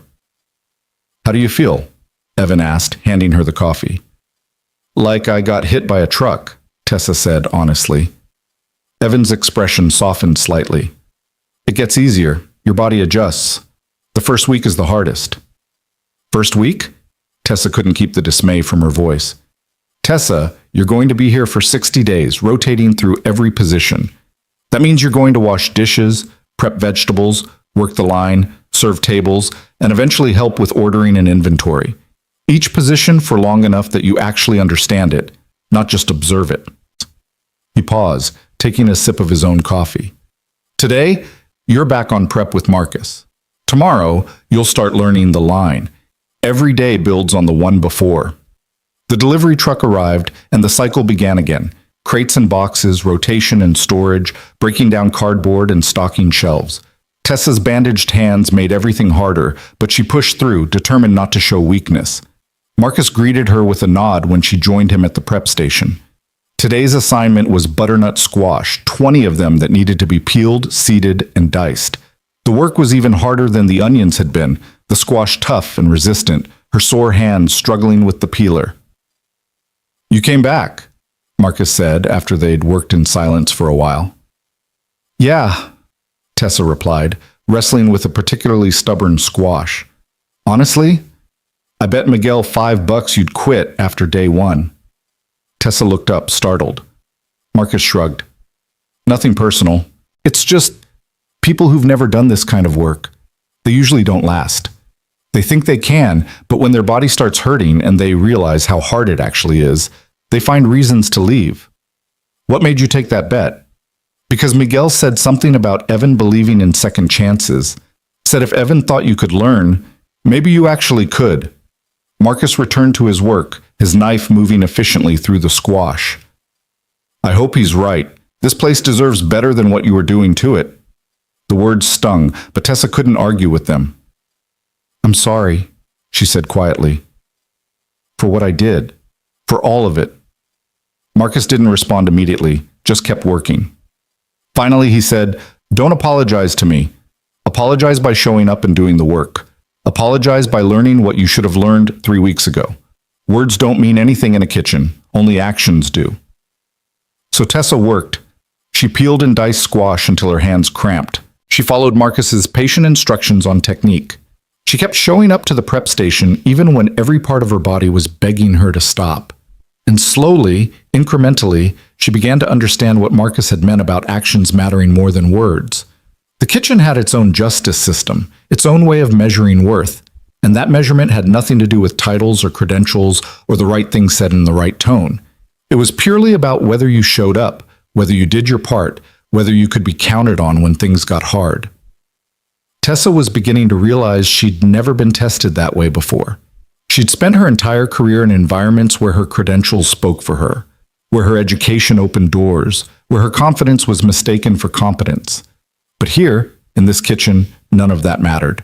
Here, the only thing that counted was whether she could peel 20 butternut squashes while her hands bled and her back screamed and her pride lay in pieces around her feet. And as the morning stretched on, as lunch service loomed and the prep work continued in its relentless rhythm, Tessa discovered something unexpected. There was a kind of dignity in this work, a kind of honesty that she'd never encountered in boardrooms or management meetings.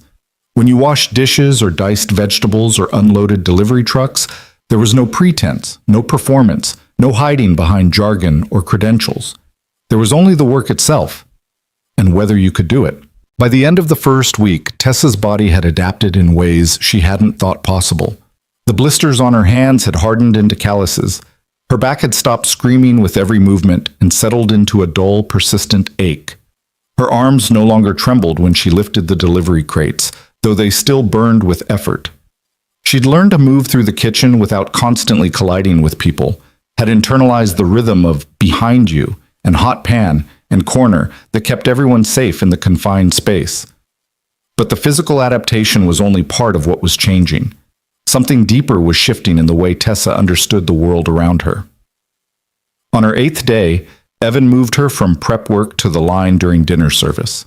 Miguel positioned her at the salad station, the simplest position, he explained, because it required speed and accuracy but no actual cooking. Her job was to build each salad according to the ticket, ensure proper portions, dress it correctly, and get it out to the pass before the hot items were ready so everything could be plated together. "Watch the tickets," Miguel instructed, pointing to the small printer that chattered constantly during service, spitting out order after order. "They come in groups. Apps first, then mains. You need to read ahead, anticipate what's coming, and time your salads so they're ready when the entrees hit the pass." It sounded simple in theory. In practice, during the Friday night dinner rush, it was controlled chaos. The tickets came faster than Tessa could process them. 4 house salads, 2 Caesars, 3 mixed greens with the dressing on the side. Then another wave before she'd finished the first. Her hands, still sore despite the calluses, fumbled with the tongs. She dressed a salad too heavily and had to start over because Miguel wouldn't let substandard work leave the kitchen. She fell behind, creating a backup that rippled through the entire line. "Tessa, I need those salads now." Miguel's voice cut through the kitchen noise, sharp with urgency but not cruel. "The hot items are ready. We can't hold them."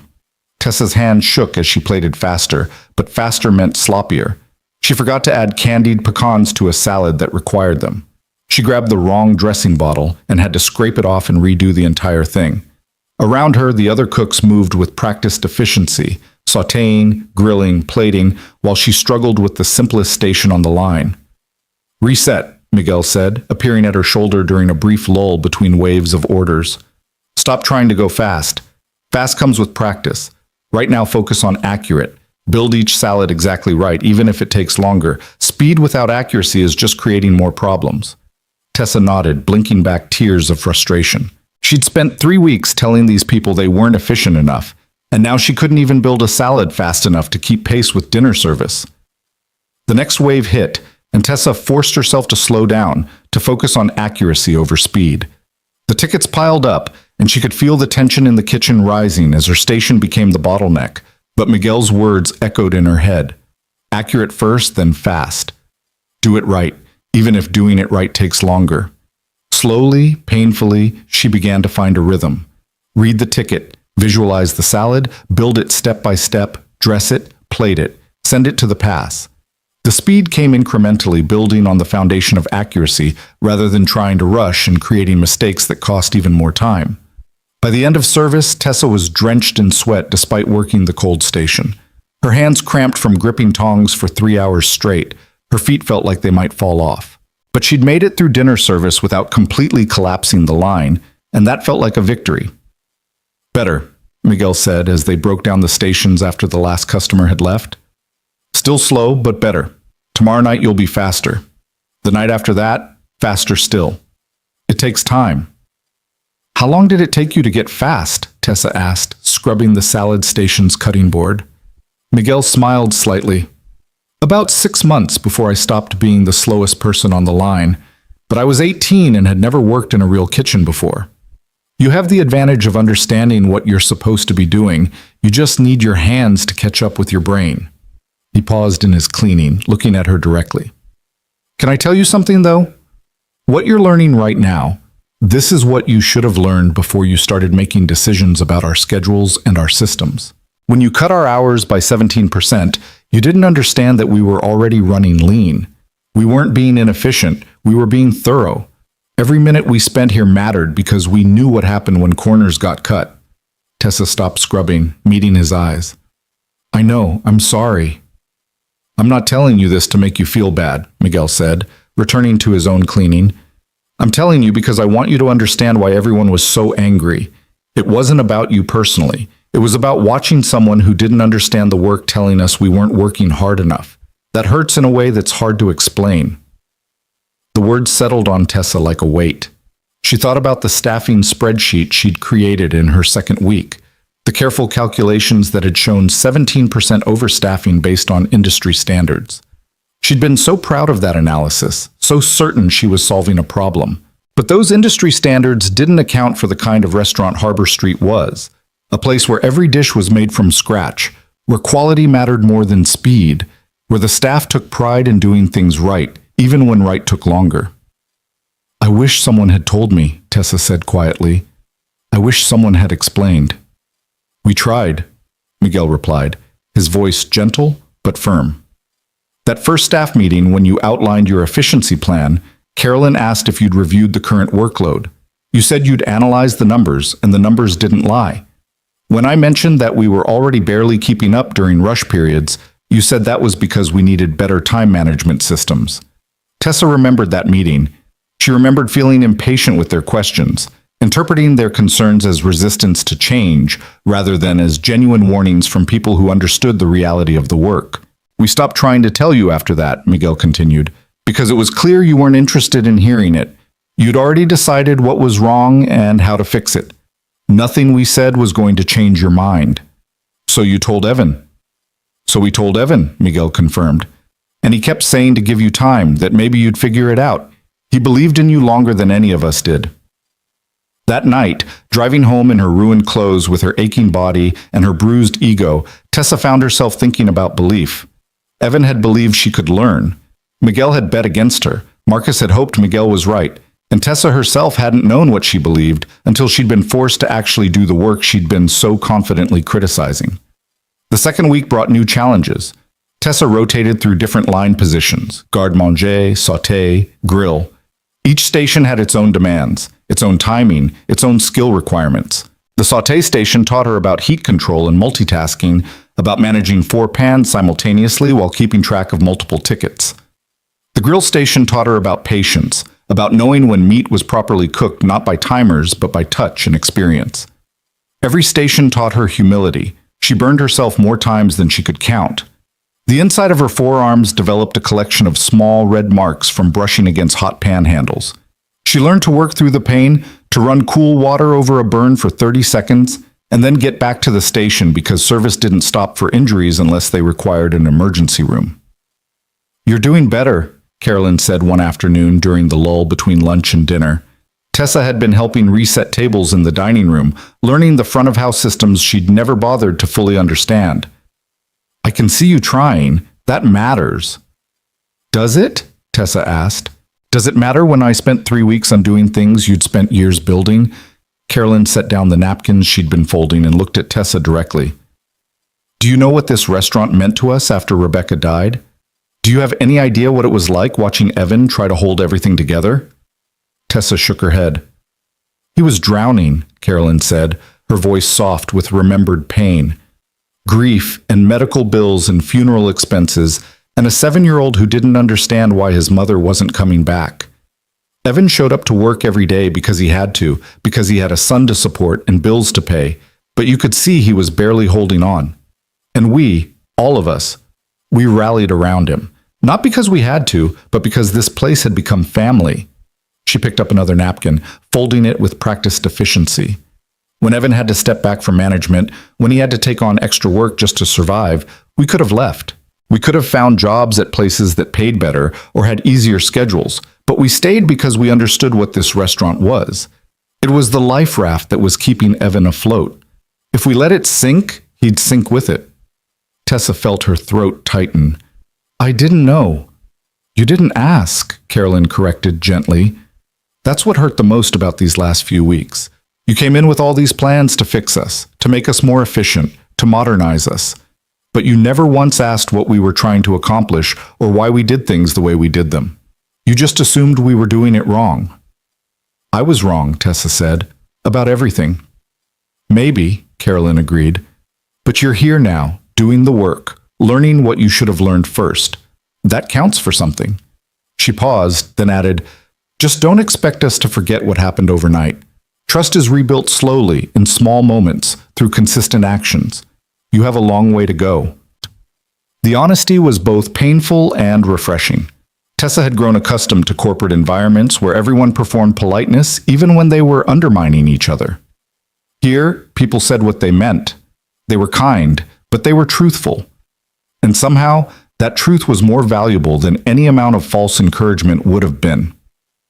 By the third week, something shifted in how the staff interacted with Tessa. It wasn't forgiveness exactly, but it was a tentative acceptance. She'd proven she wouldn't quit. She'd shown up every morning at 6 a.m., worked until her body gave out, and come back the next day to do it again. That persistence had earned her a small measure of credibility. Marcus started offering unsolicited advice on knife techniques. Ray showed her shortcuts for organizing the dish pit that made the work slightly less overwhelming. Even Miguel occasionally smiled at her jokes during the morning prep sessions.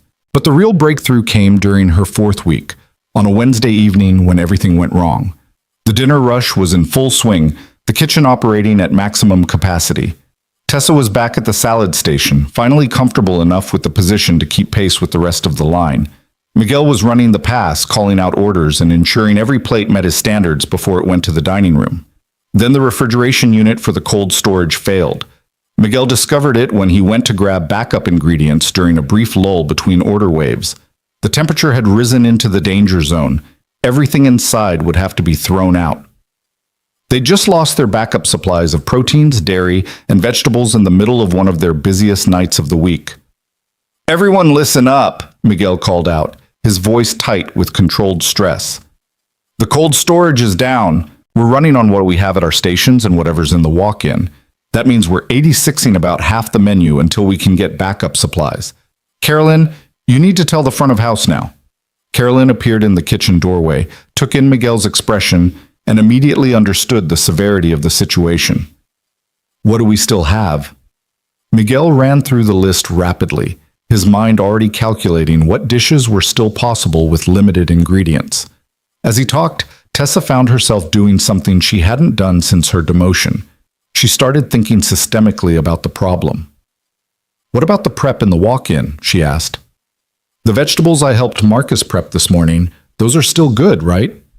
"Yes, but we don't have enough for full menu service," Miguel replied. "We prepped for our normal volume, not for having to recreate half our station backups." "What if we modified the menu instead of eliminating dishes?" Tessa suggested, the old management part of her brain engaging despite her better judgment. "Keep the popular items, but simplify the components. The grilled salmon doesn't need the asparagus side. We could substitute the roasted root vegetables from prep. The pasta primavera could become pasta marinara since we still have the tomato base." Miguel paused, considering. That could work for some dishes, but we'd need to recalculate portions and timing. "I can do that," Tessa offered. "If you tell me what dishes you want to modify, I can work out the portions and write up simplified prep instructions while you keep the line running." For a moment, Miguel hesitated, and Tessa could see him weighing whether to trust her with something this important. Then he nodded. "Okay, but run everything past me before we implement it. No changes go out without my approval." For the next 2 hours, Tessa operated in 2 roles simultaneously. She continued building salads at her station during order waves, but between rushes she worked with Miguel to redesign the evening menu on the fly. She calculated portions, rewrote descriptions, coordinated with Carolyn about how to present the changes to customers. It was the first time since her demotion that she'd been allowed to use her management skills, but now those skills were grounded in an understanding of the actual work required to execute each decision. "We're going to run out of the salad mix in about 45 minutes at this pace," Tessa told Miguel during one assessment. "But if we start using the spring mix from the walk-in and add extra cherry tomatoes to bulk it up, we can stretch our supply through the rest of the night." "Do it," Miguel agreed, "and let me know if you see any other bottlenecks developing." The evening became a masterclass in adaptive problem-solving. Every 15 minutes brought a new challenge: running low on a key ingredient, timing issues with modified dishes, coordination problems between the kitchen and front of house. But the staff worked together with practiced efficiency, each person doing their part to keep service running despite the crisis. And Tessa, for the first time since she'd arrived at Harbor Street Bistro, felt like she was actually contributing something valuable. Not imposing systems from above, but working alongside everyone else to solve problems as they emerged. Not directing, but collaborating. Not managing, but serving. By the time the last order went out and the kitchen finally began to wind down, everyone was exhausted. Miguel gathered the staff together, his face showing the strain of the evening, but also something that looked like pride. "That was rough," he said, "but we pulled through. Everyone stepped up. Everyone adapted. That's what makes this kitchen work. Not when everything goes perfectly, but when things fall apart and we find a way anyway." He looked at Tessa. "Good work tonight. You saw the problems before they became disasters, and you helped us stay ahead of them. That's what we need from leadership. Not someone telling us how to do our jobs, but someone who understands the work well enough to support us when things get complicated." The words were the first real praise Tessa had received since her demotion, and they hit harder than any performance review she'd ever gotten in her previous career. Because this praise was earned through actual contribution, through proving herself in the moment when it mattered most. After everyone else had left, Tessa stayed behind to help finish the deep clean of the kitchen. Evan appeared from the office where he'd been doing paperwork, surveying the cleaned kitchen with satisfaction.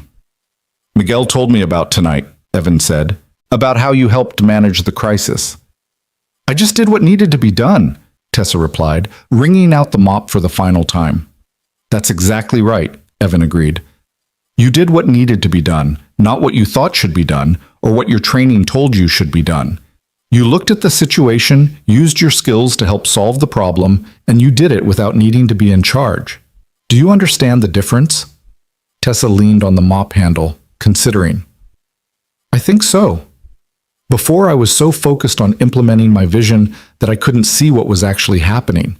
Tonight, I was focused on supporting what was already working and helping fix what wasn't. I was serving the kitchen instead of trying to control it. Exactly, Evan said. That's what leadership actually is. Serving the people doing the work, not directing them. Understanding their challenges, anticipating their needs, removing obstacles that get in their way. You can't do that from an office with spreadsheets. You can only do it by actually knowing what the work requires. He moved to the prep station where Tessa had spent so many hours learning to cut vegetables with increasing competence. You know what Rebecca used to tell me about teaching? She said you can't teach people what they're not ready to learn. You can tell them. You can lecture them. You can give them all the information they need. But until they're ready to actually receive it, until they've had the experiences that make that information meaningful, it just bounces off. I wasn't ready, Tessa said quietly. 3 weeks ago. If you'd told me everything I know now, I wouldn't have believed it. I would have thought you were making excuses or being sentimental or just resistant to change. Probably, Evan agreed without judgment. That's why I had to let you fail. That's why I let you make your changes and call your meetings and implement your systems even though I knew they were going to cause problems. Because sometimes the only way to learn something is to crash into it hard enough that you can't ignore it anymore. Tessa thought about that night in the kitchen, about Liam's terrified face and the cold metal of handcuffs, and the moment when all her certainty had shattered. That's a harsh way to teach someone. Life is harsh, Evan replied, and restaurant work is unforgiving. You can't fake it. You can't pretend. The work either gets done right or it doesn't, and there are immediate consequences when it doesn't. That's why this is such a good training ground for learning what leadership actually means, because the feedback is instant and undeniable. He picked up his jacket, preparing to leave for the night. You're halfway through your 60 days, Tessa. You've learned a lot, but the harder part is still coming. What do you mean? You've learned to do the work, Evan explained. Now you need to learn how to lead people who are doing the work.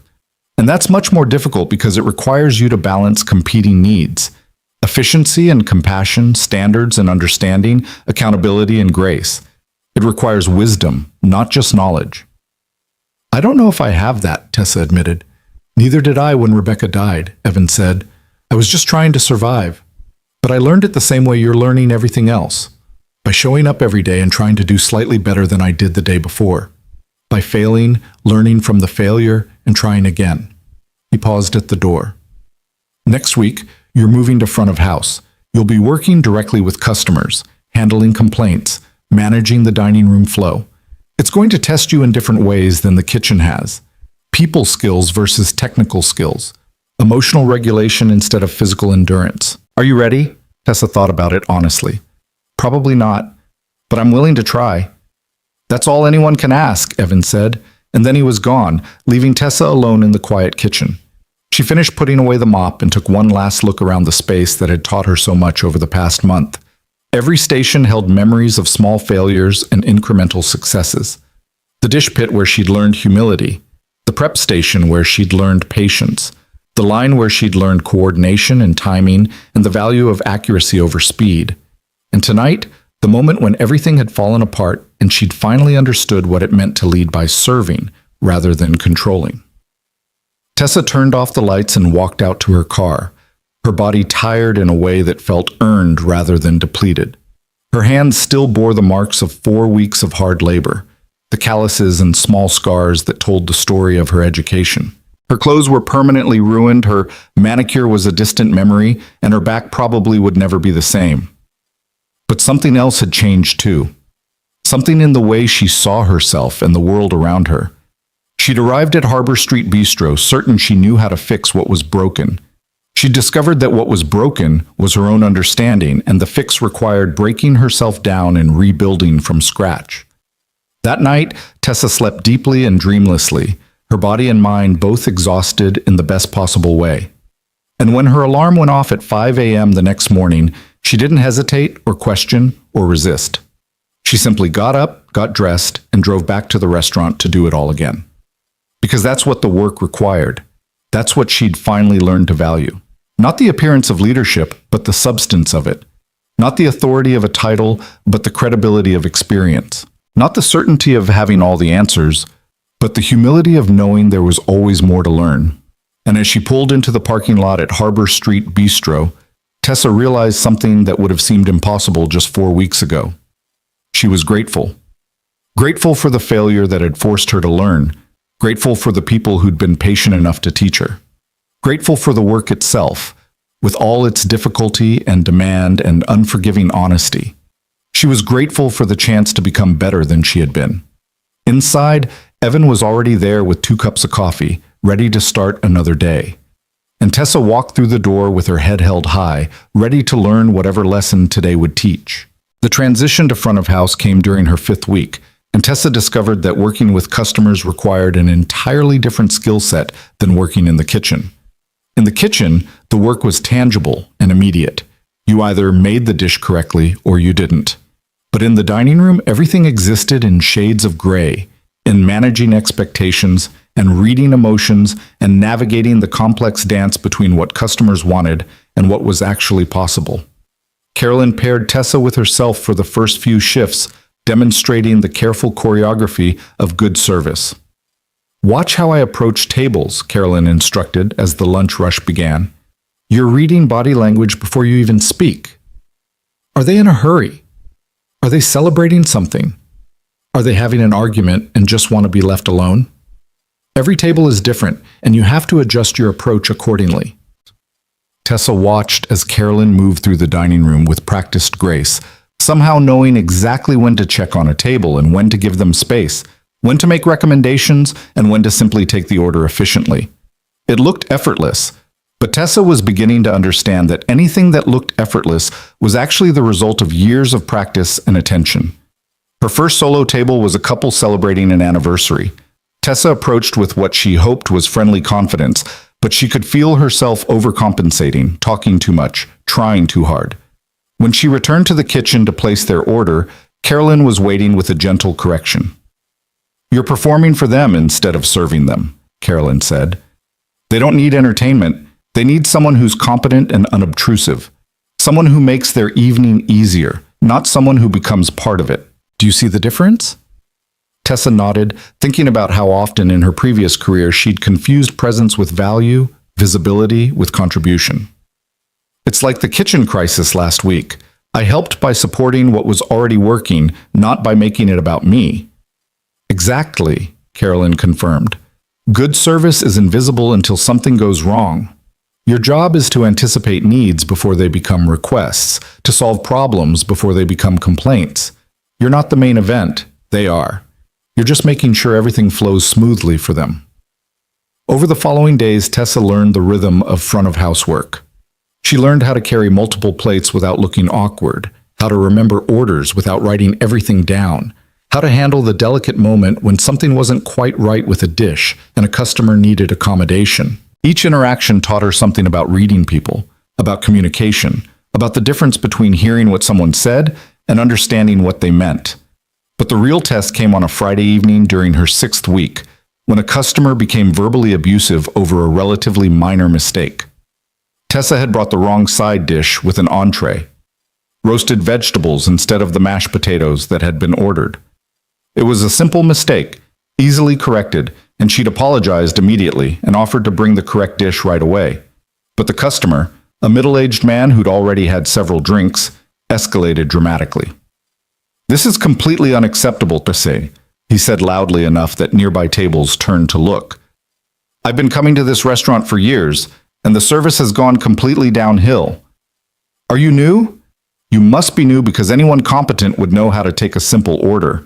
Tessa felt her face flush with embarrassment and rising anger.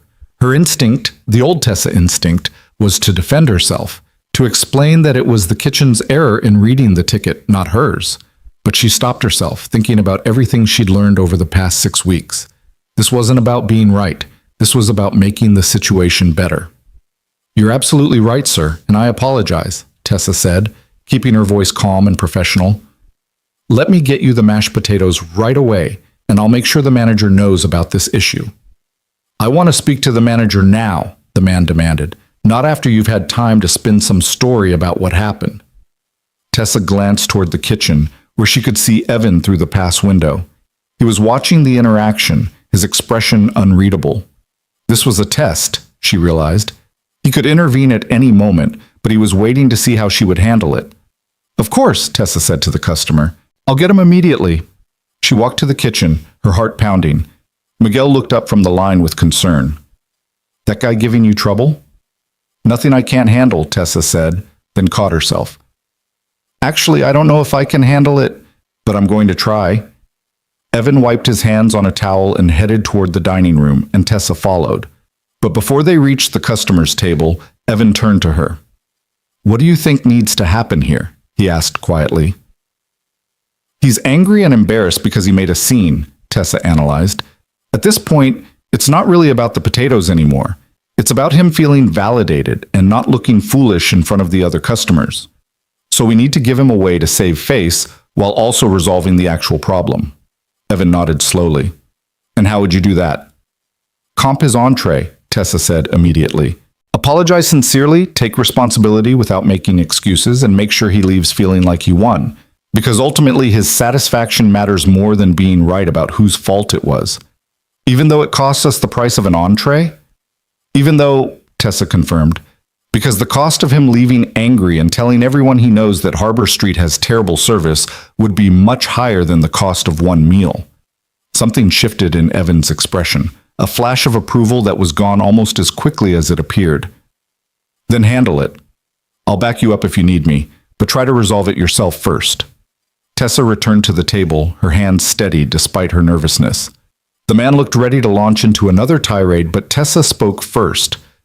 Sir, I've spoken with our owner about what happened, and we want to make this right. First, your entree tonight is completely on us. No charge. Second, I'm having the kitchen prepare your side exactly as you ordered it. And third, I want you to know that I take full responsibility for this mistake. You deserve better service than what I provided tonight, and I'm truly sorry. The man's expression shifted, the wind taken out of his sails by the complete capitulation. Well, it wasn't all your fault, I suppose. The kitchen should have gotten it right. They usually do, Tessa said honestly. We have an excellent kitchen staff. Tonight was an exception, and I should have caught the error before it reached your table. Is there anything else I can do to improve your evening? The man seemed mollified, the righteous anger draining away now that he'd gotten what he wanted. No, that's fine. Thank you for handling it professionally. Tessa returned to the kitchen on shaking legs, aware that multiple tables had witnessed the entire exchange. Carolyn intercepted her before she could disappear into the dish pit to hide. That was well done, Carolyn said quietly. You de-escalated instead of defending. You gave him what he needed emotionally, not just what he demanded practically. That's advanced level service. I just did what seemed right, Tessa said, though her heart was still racing. That's exactly the point, Carolyn replied. 6 weeks ago, you would have tried to prove you were right and he was overreacting. You would have made it worse because you couldn't separate your ego from the situation. But now you understand that good service isn't about ego, it's about outcomes. That incident became a turning point in how the staff viewed Tessa. Word spread quickly through the restaurant about how she'd handled the difficult customer, and she noticed a subtle shift in people's interactions with her. Marcus started saving her a seat during the family meals that had resumed after Tessa's policies were reversed. Ray asked her opinion about reorganizing the dish pit for better efficiency. Miguel invited her to help plan the menu for an upcoming special event. She was being invited back into the community she'd almost destroyed. But the real moment of transformation came during her 8th week, on an otherwise ordinary Tuesday afternoon.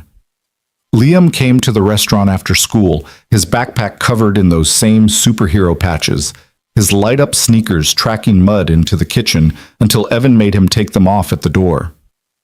Dad, I got an A on my history test, Liam announced, waving a paper proudly. Evan scooped him up despite the fact that the boy was getting too big to be carried. That's my guy! I'm so proud of you. Tessa watched the interaction from the prep station where she was helping Marcus with the dinner mise en place. She'd seen Liam around the restaurant over the past 2 months, doing homework at the corner table, helping Ray organize clean dishes, chattering with Carolyn about his soccer games. But she'd kept her distance, unsure how to interact with the child who'd watched his father get handcuffed because of her false accusation. Liam noticed her watching and whispered something to his dad. Evan set him down, and the boy approached Tessa with the fearless curiosity of 7-year-olds. "You're Tessa, right?" Liam asked. "The lady who called the police on my dad?" Tessa's throat went tight. "Yes, I am, and I'm very, very sorry about that, Liam. I made a mistake, a big mistake, and I hurt your dad and I scared you, and that was wrong." Liam considered this with the seriousness that children bring to important matters. "My dad said you're learning how to be better. Are you?" "I'm trying," Tessa said honestly. "Your dad has been teaching me a lot of things I didn't understand before." Like what? "Like how to wash dishes properly," Tessa replied, which made Liam giggle. "And how to cut vegetables without cutting my fingers. And how to treat people with respect even when I think I know better than they do." "That's important," Liam said gravely. "My mom used to say that everyone has something to teach you if you're willing to learn from them, even kids." The casual mention of Rebecca made the kitchen go still. Evan had stopped what he was doing, watching his son with an expression of such tender grief that it made Tessa's chest ache. "Your mom sounds like she was a very wise person," Tessa said softly. "She was the best," Liam agreed. Then, with the mercurial mood shifts of childhood, he brightened. "Hey, do you want to see my history test? I got all the dates right about the Revolutionary War." "I'd love to see it," Tessa said, and meant it. Liam ran to get his backpack, and Evan approached Tessa, his voice low. "Thank you for apologizing to him." "You didn't have to do that." "Yes, I did," Tessa replied. "He was there. He saw everything. He deserved to hear me take responsibility." Evan nodded, and in that nod was a depth of approval that meant more to Tessa than any performance evaluation she'd ever received, because this approval wasn't about her skills or her efficiency or her productivity. It was about her character and whether she'd learned to value the right things. Over the following weeks, Tessa developed an unlikely friendship with Liam. He'd show her his schoolwork while she prepped vegetables. She'd help him with his math homework during the lull between lunch and dinner. He taught her the names of all the superheroes on his backpack, and she taught him how to properly set a table for fine dining. Their interactions were easy and uncomplicated in the way that friendships with children can be. He'd forgiven her completely because children are better at forgiveness than adults, and she treasured that forgiveness as the gift it was. As Tessa entered her 9th week, Evan began involving her in management decisions again. But the dynamic was completely different now. Instead of presenting her plans and expecting compliance, she found herself in genuine conversations about how the restaurant operated and what might be improved. "I've been thinking about the prep schedule," Tessa said during one of their early morning coffee sessions. "Not because it's inefficient, I understand now why it works the way it does, but because I noticed Marcus is doing a lot of redundant work. He's prepping vegetables in the morning, and then Miguel is doing additional prep in the afternoon for dinner service. What if we staggered the shifts differently so that prep work flowed more naturally from lunch to dinner?" "Show me what you're thinking," Evan said, and they spent the next hour working through possibilities, with Evan explaining the constraints Tessa hadn't considered, and Tessa offering solutions to problems Evan had accepted as inevitable. It was collaboration, not direction, partnership, not management, and it worked in ways that Tessa's original efficiency improvements never had, because it was grounded in understanding rather than assumption. "This is good," Evan said, reviewing their final plan. "Let's test it for 2 weeks and see if it actually reduces redundancy without creating new problems. Miguel needs to sign off on it, and Marcus should weigh in since it affects his schedule most directly." "Of course," Tessa agreed. "I'll present it to them and get their feedback before we implement anything." Evan smiled slightly. 2 months ago, you would have just changed the schedule and expected everyone to adapt." 2 months ago, I was an idiot," Tessa replied. "Not an idiot," Evan corrected. "Just someone who hadn't learned the difference between management and leadership. Management is about systems and processes. Leadership is about people and relationships. You needed to learn to be a good manager by first learning to be a good follower. The 60th day arrived with startling speed. Tessa had rotated through every position, worked every shift type, handled every crisis that had emerged during her 2-month education. Her hands bore permanent calluses. Her back had adapted to long hours of standing. Her feet no longer screamed at the end of a shift. But more importantly, her understanding of what made Harbor Street Bistro work had been completely rebuilt from the ground up. Evan called a staff meeting for the end of the day, and Tessa felt her stomach twist with nervousness. This was it, the moment when Evan would decide whether she'd actually learned anything or whether the past 60 days had been a waste of everyone's time. The entire staff gathered in the dining room after the restaurant closed. Miguel, Marcus, Ray, Carolyn, and the other servers and kitchen staff who'd watched Tessa's transformation over the past 2 months. Even Liam was there, sitting on the counter and swinging his legs while eating a cookie that Carolyn had given him. "So," Evan began, leaning against one of the tables, "it's been 60 days since Tessa started her crash course in restaurant operations, and I think we need to talk about what happens next." The room was silent, everyone waiting. "Tessa," Evan continued, "you came here with impressive credentials and complete confidence that you knew how to fix what was wrong with this place. You spent 3 weeks implementing changes that nearly broke us, and then you called the police on me in front of my son because you were so certain you were right that you couldn't see the truth in front of you." Tessa felt her face burn with shame, even though she'd long since accepted responsibility for all of it. "But then," Evan went on, "you did something that I didn't expect. You stayed. You worked. You learned. You let yourself be broken down so you could be built back up with a better foundation. And that took a kind of courage that I respect deeply." He straightened, looking at each staff member in turn. "I asked all of you to give Tessa a chance to prove she could learn. Some of you were skeptical. Miguel, I know you bet against her lasting a week. Marcus, you told me you'd believe it when you saw it. And that was fair because Tessa had given you no reason to believe in her. But she showed up every day," Carolyn interjected. "Even when she was exhausted and hurting and probably wanted to quit, she showed up."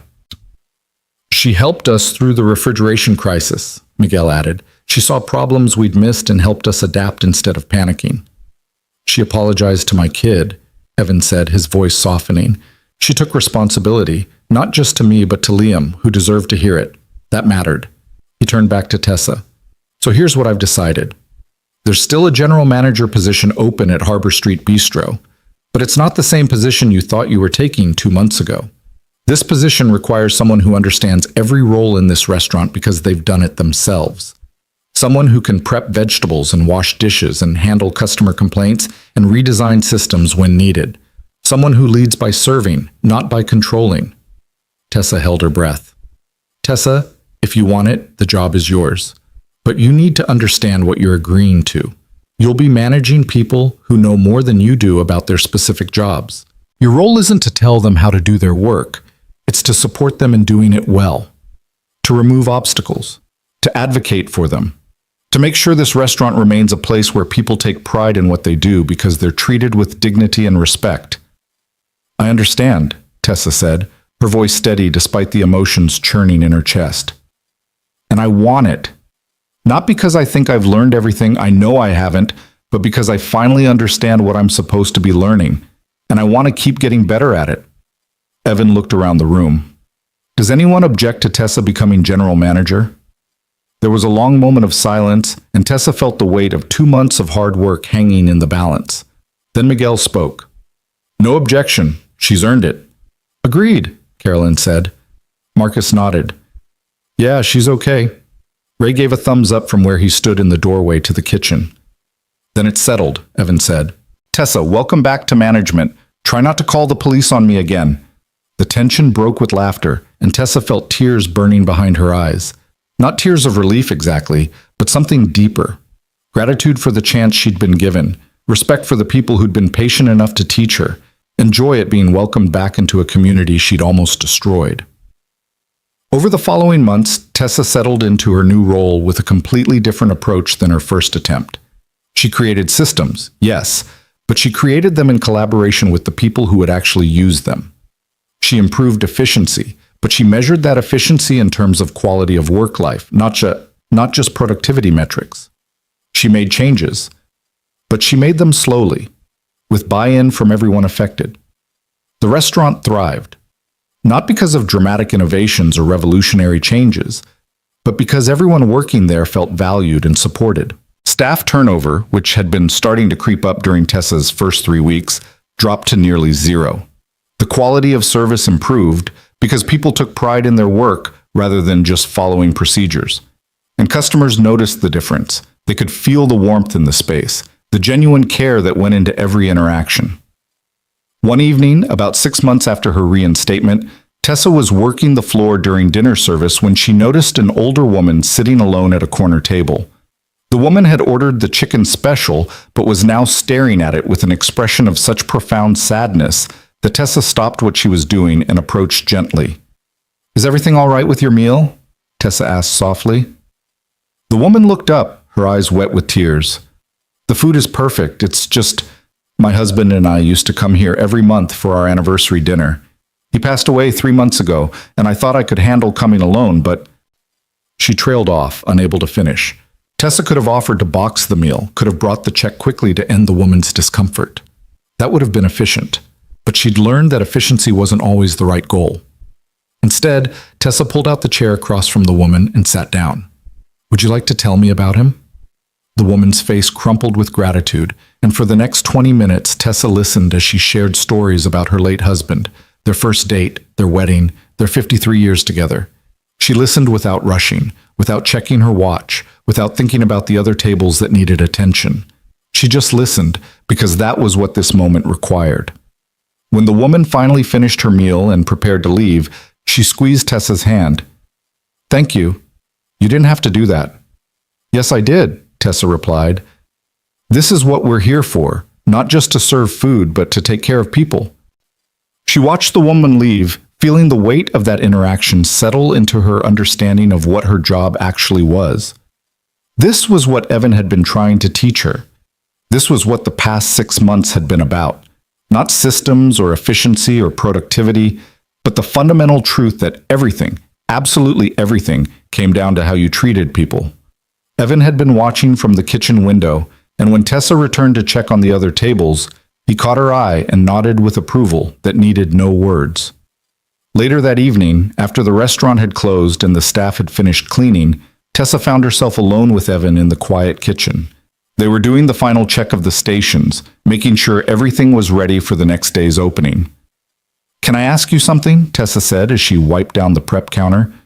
"That first night when I called the police, you could have told me who you were at any point. You could have stopped it before it got that far. Why didn't you?"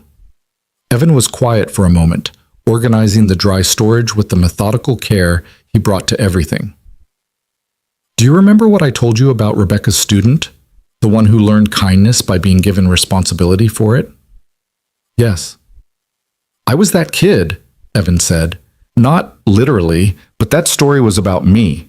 When I was 14, I was angry at the world. My dad had left, my mom was working 3 jobs, and I was taking that anger out on everyone around me. I was heading towards serious trouble."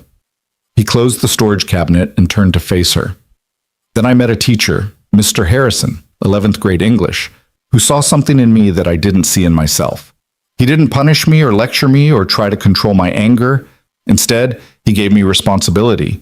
He made me his teaching assistant, put me in charge of helping younger students who were struggling. And something about being responsible for others, about having people depend on me, changed everything." Tessa listened, understanding beginning to dawn.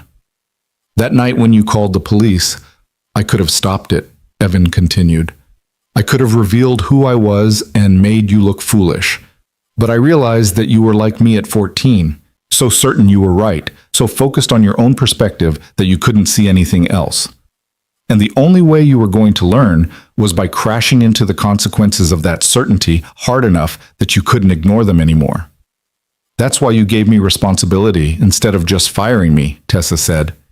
"You made me responsible for understanding the people I'd hurt."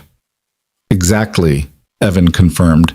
"I gave you the chance to become better by making you accountable for what better actually looked like. And you surprised me. You took that chance seriously. You did the work. even when it was hard and humiliating and everything in you probably wanted to quit. I almost did quit, Tessa admitted. About a dozen times, actually. The only thing that kept me coming back was the fact that you believed I could learn, and I didn't want to prove you wrong. Rebecca would have liked you, Evan said quietly. She always believed that people could change if you gave them the right reasons and the right support. She would have said that what happened that night with the police wasn't a mistake. It was necessary.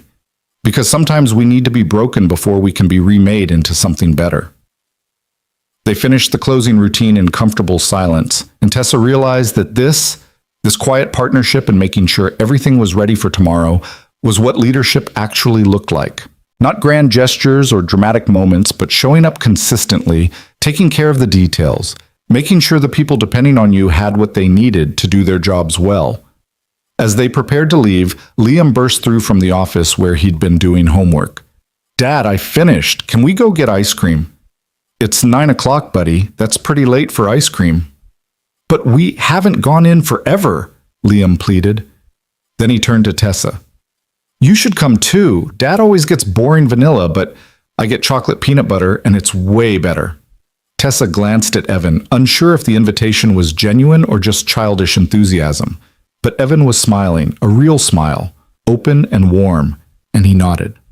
Come on, we can spare 20 minutes for ice cream. So Tessa found herself in a booth at the ice cream shop down the street, listening to Liam chatter about his upcoming soccer game while Evan ate his boring vanilla, and she tried the chocolate peanut butter that Liam insisted was superior. And somewhere in that ordinary moment, in the laughter and the ice cream and the easy companionship, Tessa realized that she'd found something she hadn't even known she was looking for. She'd found a community, a family, built not on blood or obligation, but on shared experience and mutual respect and the willingness to show up for each other consistently, even when it was hard, especially when it was hard. What are you smiling about? Liam asked, noticing her expression. Just thinking about how lucky I am, Tessa said honestly. That's good, Liam replied with the wisdom of children. My mom used to say that when you know you're lucky, you should hold on to it tight and not mess it up. Smart advice, Tessa agreed. I'll try to remember that. They finished their ice cream and walked back to the parking lot where their cars waited. Evan loaded Liam into the back seat of his ancient sedan, the boy already half asleep, exhausted from his day. Thank you, Tessa said to Evan before they parted ways. For everything. For the chance, for the lessons, for believing I could be better than I was. Thank you for proving me right, Evan replied. It doesn't always work out that way, but when it does, it makes everything worth it. He drove off into the night, and Tessa stood in the parking lot for a moment, looking up at the stars and thinking about the journey that had brought her here. From arrogant certainty to crushing failure to hard-won understanding. From thinking she knew everything to discovering she knew nothing to slowly, painfully learning what actually mattered. She thought about the police lights painting the kitchen walls in red and blue, about Liam's terrified face and the cold metal of handcuffs that had never quite closed around Evan's wrists, about the moment when everything she'd believed about herself had shattered and the long, difficult work of building something better from the pieces. And she thought about tomorrow, when she'd show up at 6 a.m. for the delivery truck, when she'd work alongside people who'd become her friends and her teachers, when she'd continue learning how to lead by serving rather than controlling, how to build systems that supported people rather than constrained them, how to measure success not in productivity metrics, but in the dignity and joy people found in their work. It wouldn't always be easy. There would be new challenges, new mistakes, new lessons to learn. But Tessa finally understood that this was the work, not reaching some final destination of perfection, but showing up every day to try to do slightly better than you did the day before.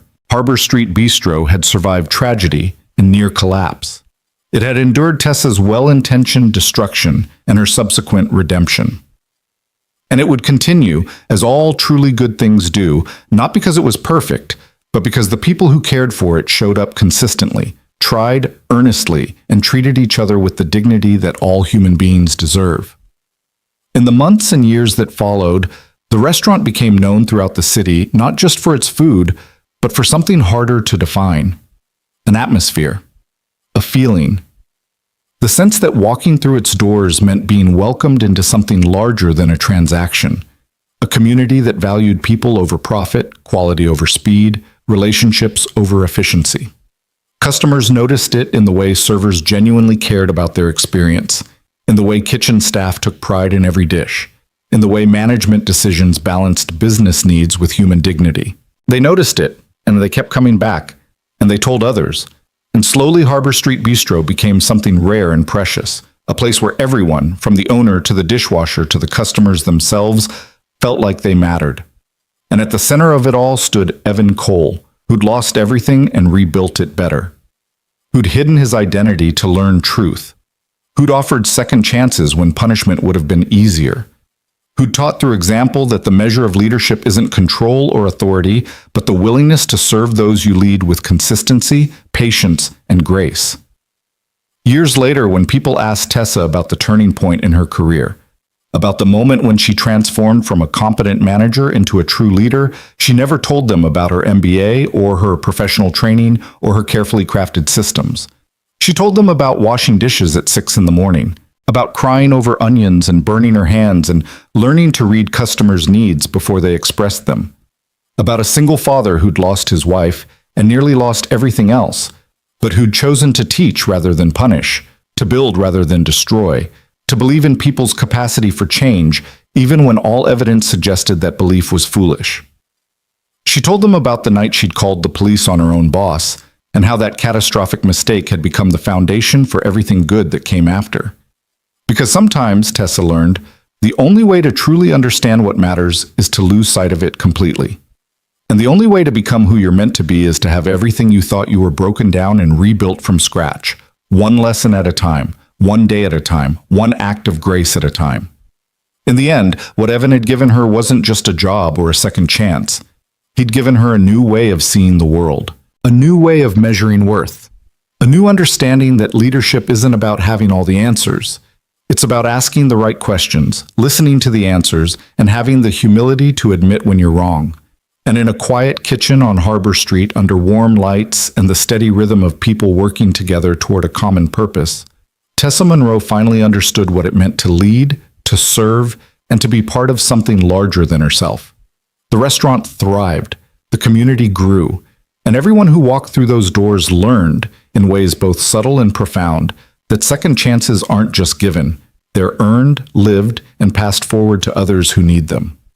That was the real ending, not a dramatic revelation or a perfect resolution, but the quiet, persistent work of showing up every day to do better, to be better, to build something worth preserving and to preserve it with dignity, compassion, and grace. And somewhere in heaven, Rebecca Cole smiled, knowing that her husband had learned her lesson well, that people can change when you give them responsibility for something that matters, when you believe in them even when they don't believe in themselves, and when you understand that the point of breaking someone down isn't cruelty. It's giving them the chance to rebuild themselves into something stronger, wiser, and more fully human than they were before.